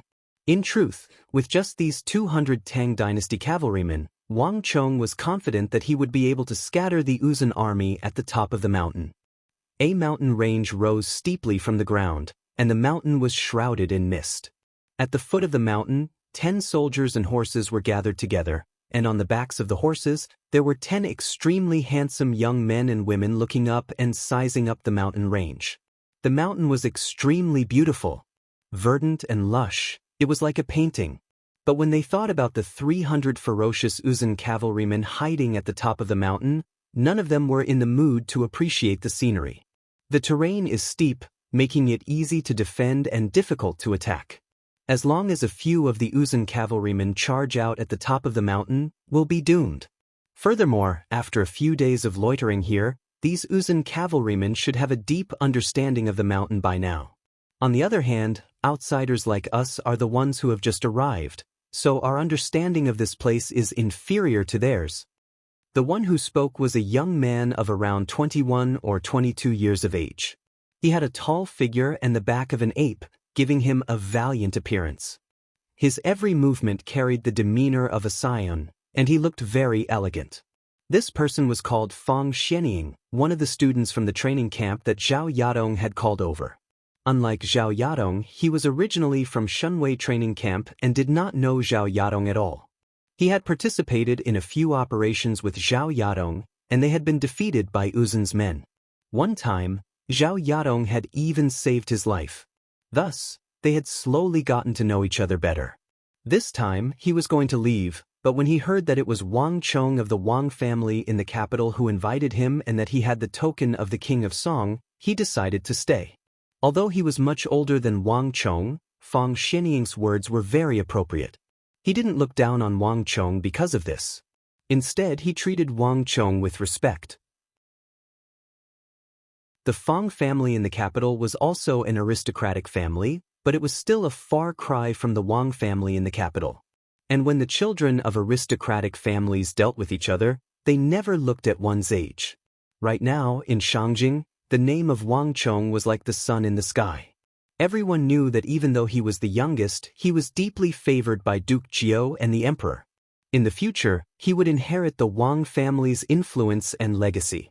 In front of the future successor of the Wang clan, no matter how old he was, it was meaningless. There's nothing we can do about it. The Uzun are holed up there, and we can't do anything about it. If we send too few men to scout the area, they'll be killed easily. If there were just a little more people, the Tibetans would charge down from above and immediately scatter, losing their lives for nothing. Another student from the training camp agreed with a helpless look on his face. The Uzun on this mountain was like a tough bone that couldn't be gnawed or driven away. Yet they couldn't ignore it. Since the Big Dipper army was unable to spare any manpower, the heavy burden fell on them. Since the start of the mission, several trainees from the training camp who had participated in the mission had died. Countless soldiers had perished in the battle. There's no need for us to charge up. Let them come down. Seated on the back of his steed, Wang Chong gazed at the peak of the mountain and said calmly. Among the crowd, although he was young, his expression, speech, and every move unconsciously gave people a strong sense of confidence, causing people to subconsciously ignore his true age. Only by knowing oneself and one's enemy could one emerge victorious. In any battle, one had to first understand one's opponent and the location of the battle. The reason why Wang Chong came here was to understand the terrain here. He had to understand the terrain here like the back of his hand before he could make the appropriate arrangements. As his gaze slowly swept over the majestic mountain, the surrounding peaks, and the undulating terrain, Wang Chong imperceptibly nodded his head. All right, let's stop here for today. I already know what we should do for tomorrow's battle. Wang Chong said. So fast. Hearing Wang Chong's words, everyone was taken aback. Wang Chong said that he wanted to scout out the location of the battle tomorrow, which was why they brought him here. But they had only just arrived, right? Fang Xianying and the rest who had just interacted with Wang Chong were not used to it. All right, since Wang Chong said it's okay, then it's okay. Everyone just do as he says. Bai Xiling said. She had been with Wang Chong for the longest time, and they had experienced many things together. Thus, she understood Wang Chong very well. She knew that if he said it was okay, then it was okay. He would never lie about this. Since Xiling has said it, then there's naturally no problem. Zhao Yadong also chimed in. The capitals by clan was well known in the capital, and the spear of crimson flames was even more famous. With these two people speaking up for Wang Chong, everyone finally believed that Wang Chong had actually completed the reconnaissance in such a short time and was already prepared for the battle tomorrow. Gongzi is indeed extraordinary. No wonder you are favored by the Holy Emperor. For the battle tomorrow, we will listen to Gongzi. Fang Xianying said. Hee, the battle is tomorrow, but there's one more thing I need to trouble everyone with. If we don't resolve this matter, we won't be able to carry out our plan tomorrow. Wang Chong said. These words greatly surprised everyone. Gongzi, please speak. If there's anything you need our help with, we will definitely do our best to cooperate. Fang Xianying said seriously. Zhao Yadong and the rest nodded. This matter was related to the battle tomorrow, and everyone's lives were at stake. This was no joke, and everyone treated it seriously. Wang Chong smiled and told them what happened next. That's impossible, right? Hearing Wang Chong's words, Zhao Yadong was shocked. We fought with Uzun's people so many times, but we didn't notice this at all. If there were, we would definitely have noticed it. Fang Xianying and the others also frowned. Clearly, just like Zhao Yadong, they hadn't noticed anything of the sort either. Don't worry, even though the Uzun aren't familiar with Longxi, they aren't fools. They will definitely do so. It's just that you haven't noticed it yet. Wang Chong faintly smiled. All right then. Since you've said so, we'll do as you say. I hope that we'll be able to notice them. Zhao Yadong said. Had it been in the past, she would have surely scoffed at Wang Chong's words. But now, she didn't dare to underestimate this 15-year-old scion of the Wang clan. Xiling, Su Gan, and Huang Yong too, the three of you should cooperate with them as well. Wang Chong turned to Bai Xiling and the others and said, The three of them nodded their heads.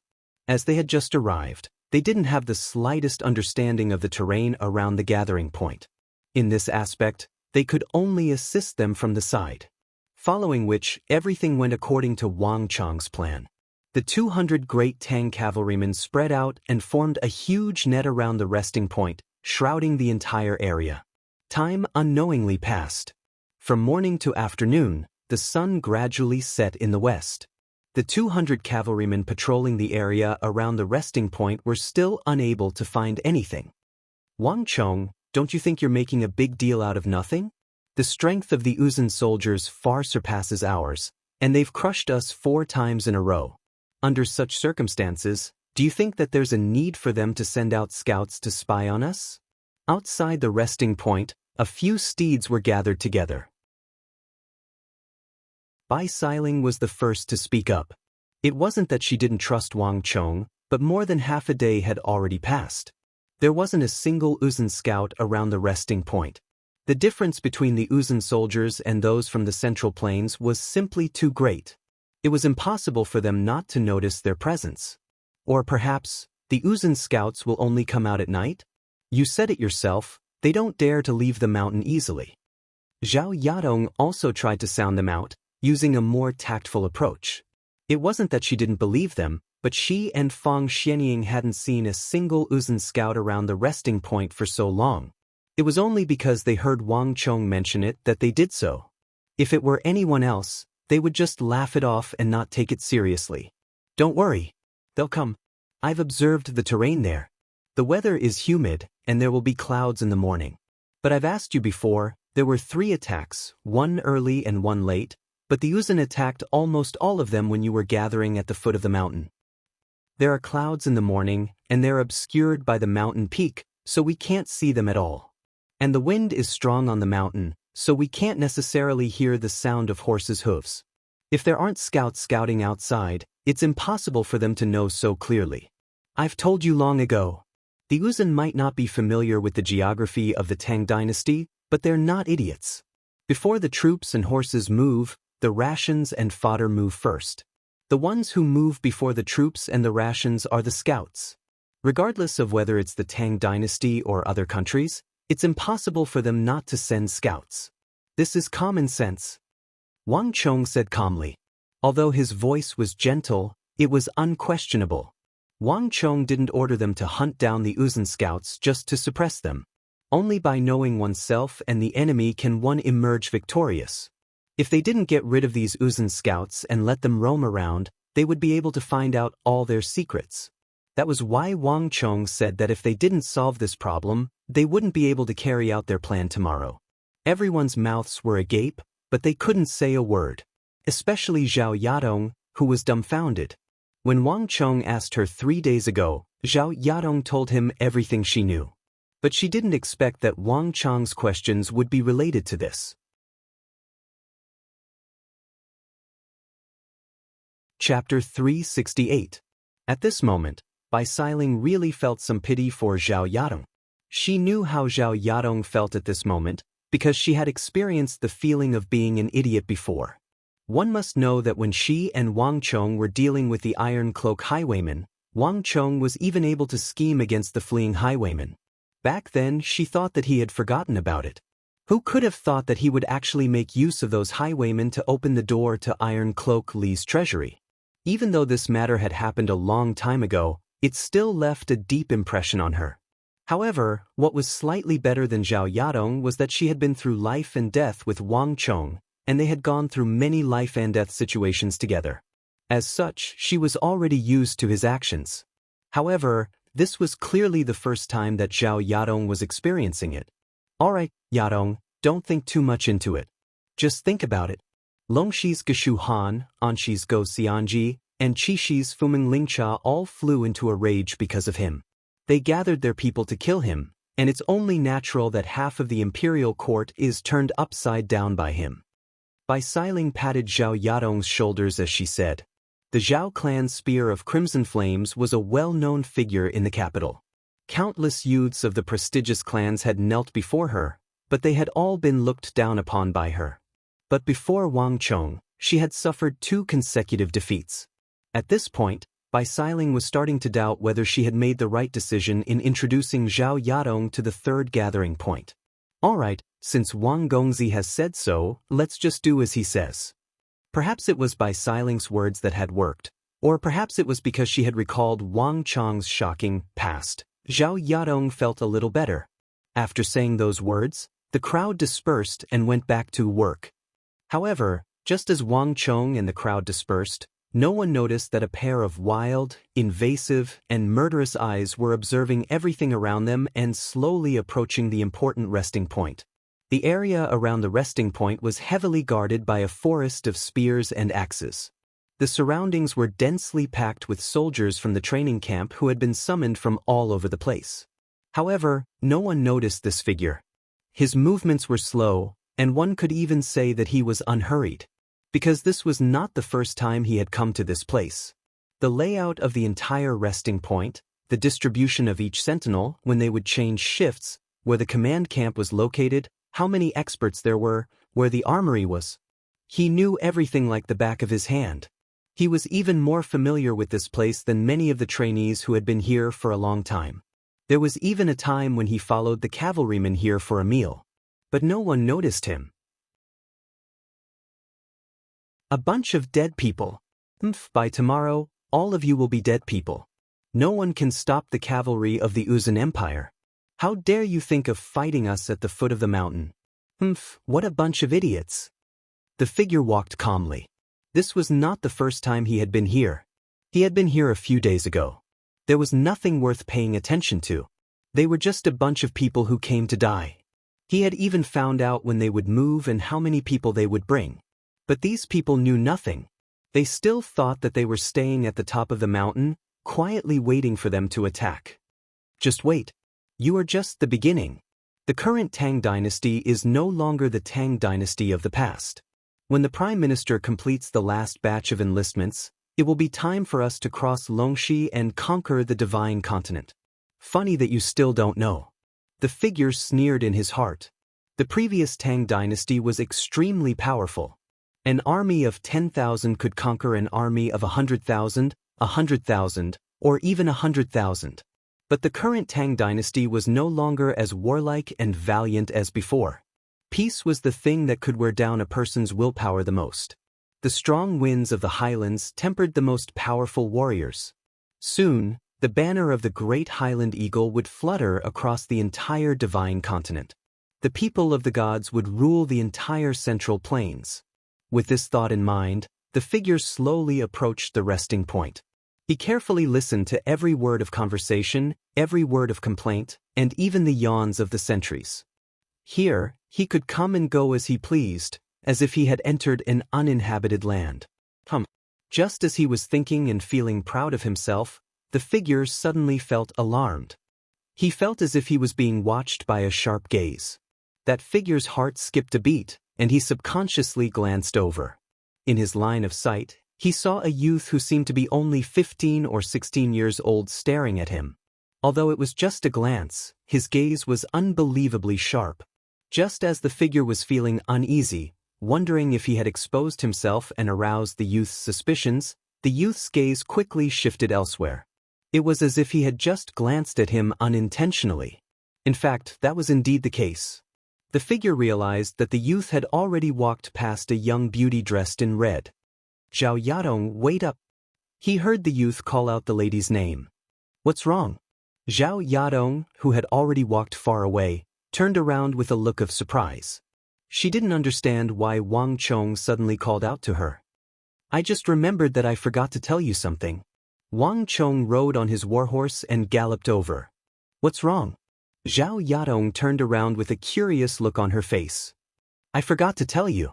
You guys won't be able to catch the target the way you are doing. We need to change the way we patrol. Wang Chong smiled bitterly. He had also just realized that he had missed out on something.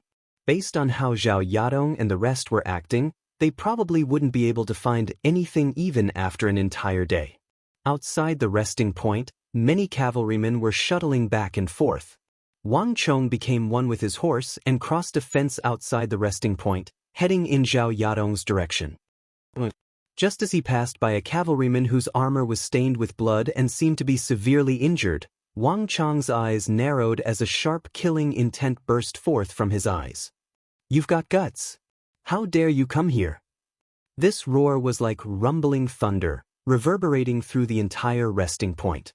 The cavalryman whose armor was stained with blood and seemed to be severely injured shuddered as his expression changed.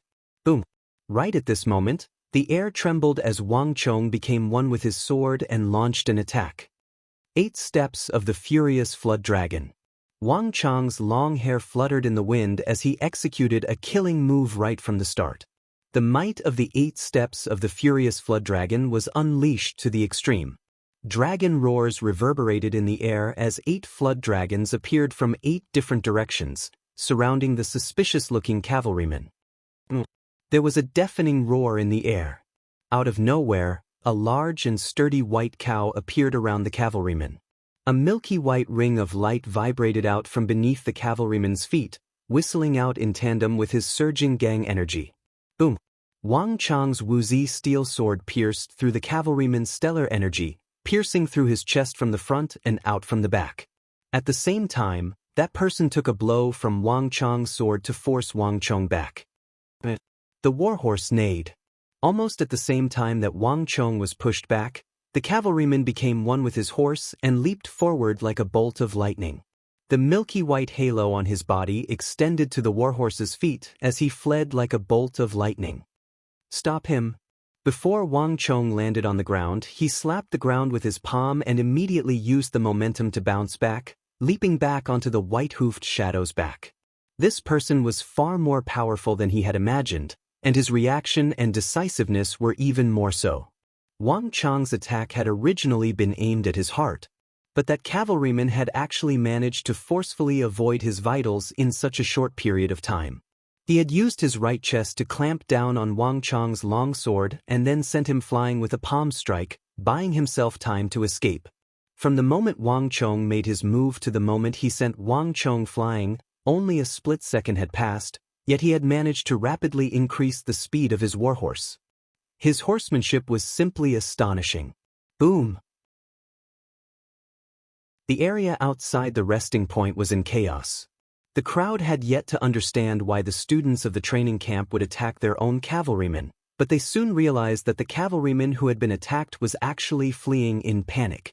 Some people chose to intercept him, while others stood in place in a daze, completely unaware of what was going on. The gathering point for the 3rd phase had been peaceful for a long time. This sort of situation had never happened before. Gallop! The warhorse galloped, kicking up a cloud of dust. While many people were still in a daze, the cavalryman who had been attacked had already reached the outskirts of the resting point. Many of those who had tried to attack him had been completely bypassed by him with astonishing speed. His vision was bright, and he was getting closer and closer to the encirclement of the resting point. The corner of that person's mouth had already revealed a hint of a smile.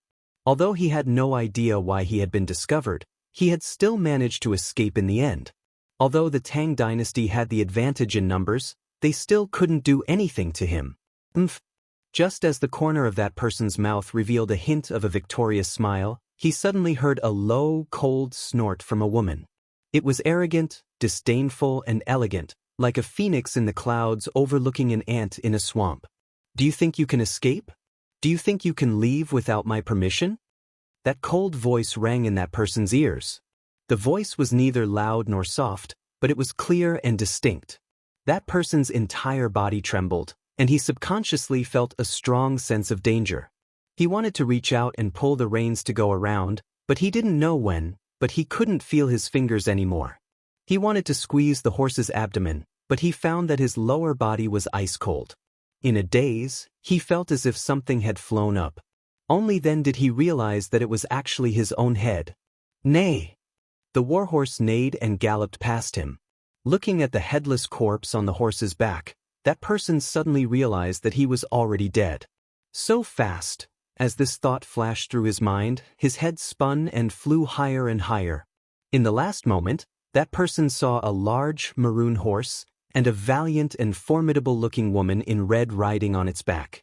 In her hands, there was a red tasseled spear that was still spitting flame-like flames. Chapter 369. This was the first time Wang Chong had seen Zhao Yadong in action. With a single thrust of her spear, a fiery red cloud shot out, covering a distance of 6 to 7 zhang. The red cloud swept across the sky, and the man's head flew into the sky at an incredible speed. That person was also a top-notch expert.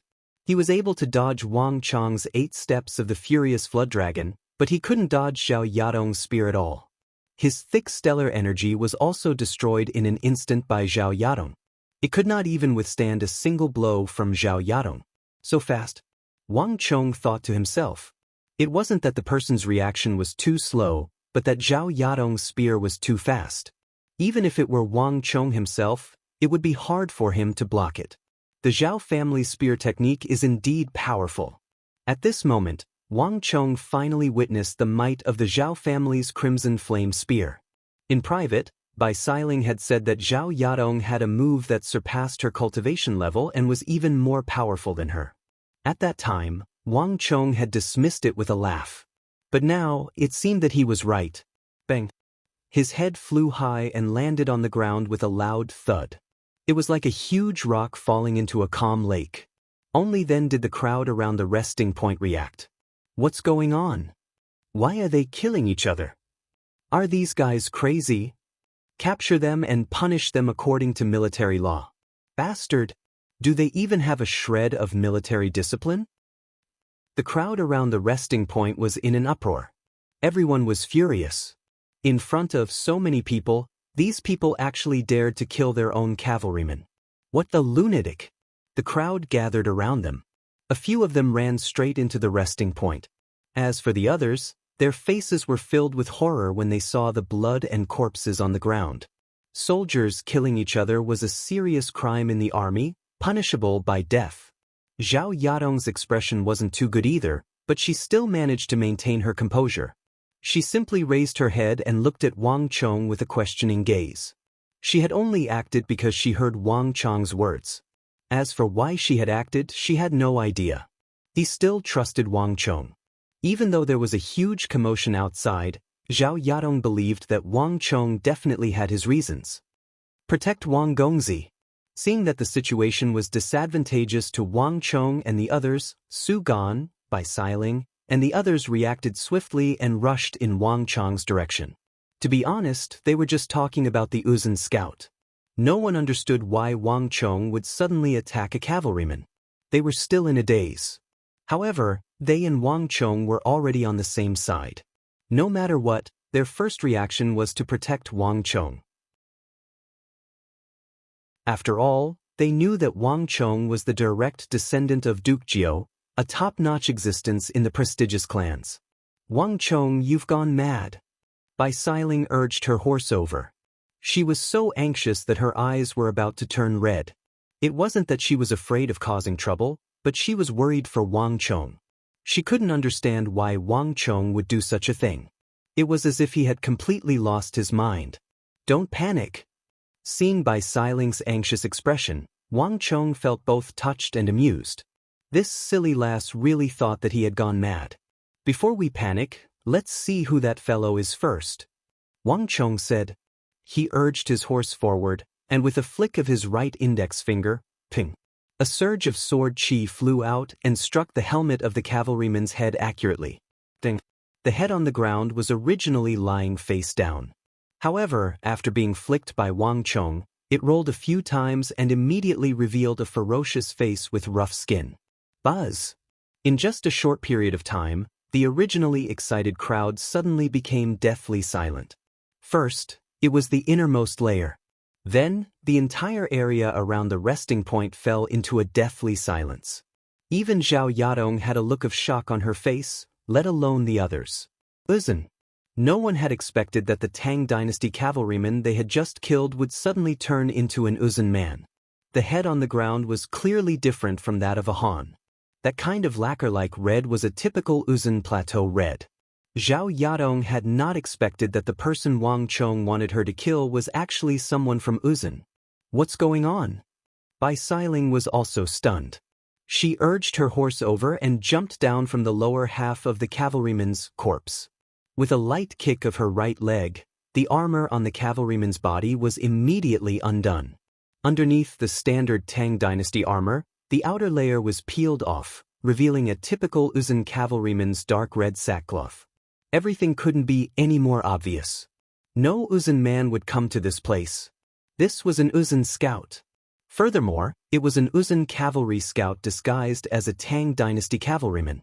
He wore the armor of the Tang Dynasty cavalryman, rode on the warhorse of the Tang Dynasty, and wore the helmet of the Tang Dynasty. Just like that, he actually managed to sneak into the vicinity of the gathering point of the resting point. If not for Wang Chong, he would have already snuck into the resting point. And no one in the resting point had noticed him. At that moment, Bai Xiling turned around abruptly and looked at Wang Chong. Her eyes were filled with astonishment. Even though she was already used to Wang Chong's various behaviors, Bai Xiling still found it hard to believe at that moment. This Uzun man was obviously an expert. He wore the armor of the Tang Dynasty and the warhorse of the Tang Dynasty. Furthermore, he even pulled up his helmet and pretended to be heavily injured. He lowered his head so that no one would notice him.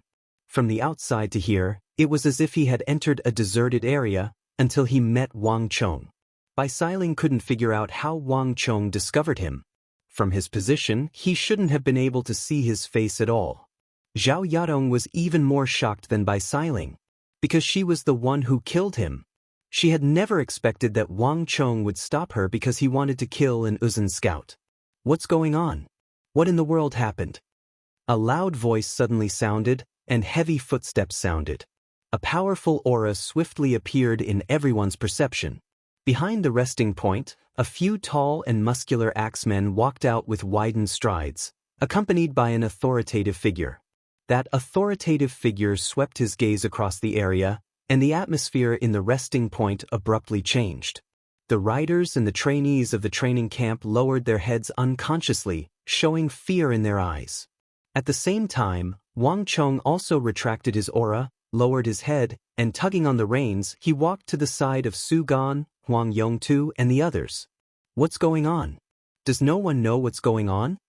The Big Dipper Army Commandant's voice suddenly rose a few octaves, and his tone became much sharper. There were signs that he was about to fly into a rage. Zhao Yadong gazed deeply at Wang Chong for a moment before urging her steed forward. Lord, it's me. I noticed an Uzun cavalryman sneaking up on us while disguised as one of us. This subordinate has already killed him. Zhao Yadong shouted loudly before the Big Dipper Army Commandant. An Uzun scout? The Big Dipper Army Commandant's face warped in astonishment. His gaze swept across the area before swiftly making his way toward the corpse of the Uzun scout. It was also at this moment that Wang Chong steered his horse into the crowd and stealthily made his way out. Zhao Yadong would be in charge of the Big Dipper Army Commandant, so there was nothing else for him to do. How did you notice? Just as Wang Chong was making his way out of the crowd, Bai Xiling suddenly caught up to him and asked. Fang Xianying and the others also walked over to Wang Chong with a look of admiration on their faces. Initially, they weren't too familiar with Wang Chong's capabilities. The reason why they had agreed to listen to Wang Chong's commands was due to the prestige of the Wang clan and Duke Jiao. However, the killing of the Uzun cavalryman had truly left them stunned. This is incredible. Gongzi, how did you manage to see through it? The others also asked curiously. They had been searching for the Uzun cavalrymen for an entire day, but they hadn't even caught a glimpse of them. With just a single glance, Wang Chong was able to recognize the Uzun cavalrymen. This was inconceivable. There's nothing strange about it. Wang Chong replied calmly.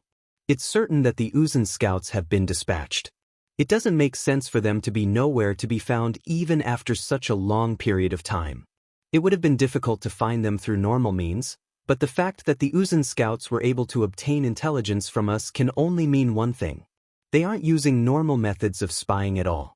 And the simplest way is to sneak into our midst. One of the trainees seemed to have thought of something and blurted out. That's right. Wang Chong glanced at the cadet in surprise. He had a vague impression of the other party. Zhao Yadong seemed to have mentioned that he was Sun Bailu, an offspring of the Sun clan, a cadet of the Shunwei training camp. In the previous few battles, you have lost many steeds and men. These steeds and armors are all readily available. Putting yourself in their shoes, this is without a doubt the simplest way to sneak into our midst. Wang Chong continued. Seated on the back of his steed, a wise glint shone in his eyes. Scouts are the elites of an army. As long as they wear those clothes and are careful enough, you won't be able to notice them. At that time, I thought of this and wanted to warn Zhao Yadong. Then I saw that person. But there are so many of them. Without seeing their faces, how can you determine which one is the real Uzun? If you were to make a mistake, wouldn't you be killing one of your own? Su Gan asked with a frown. In truth, he had a similar conjecture as well, just that he hadn't thought it through as thoroughly as Wang Chong. Furthermore, even if they knew that the Uzun scouts could be disguised as their own, it wouldn't be easy to find them among so many cavalrymen. You're tuning in to the Passion Pages YouTube channel. We're so grateful for your support, and don't forget to subscribe to join us on this incredible journey through captivating stories. Your generosity through donations truly makes a world of difference, as it's the primary source of revenue that allows me to expand and enhance this channel for you. Thank you from the bottom of my heart for being a part of this adventure.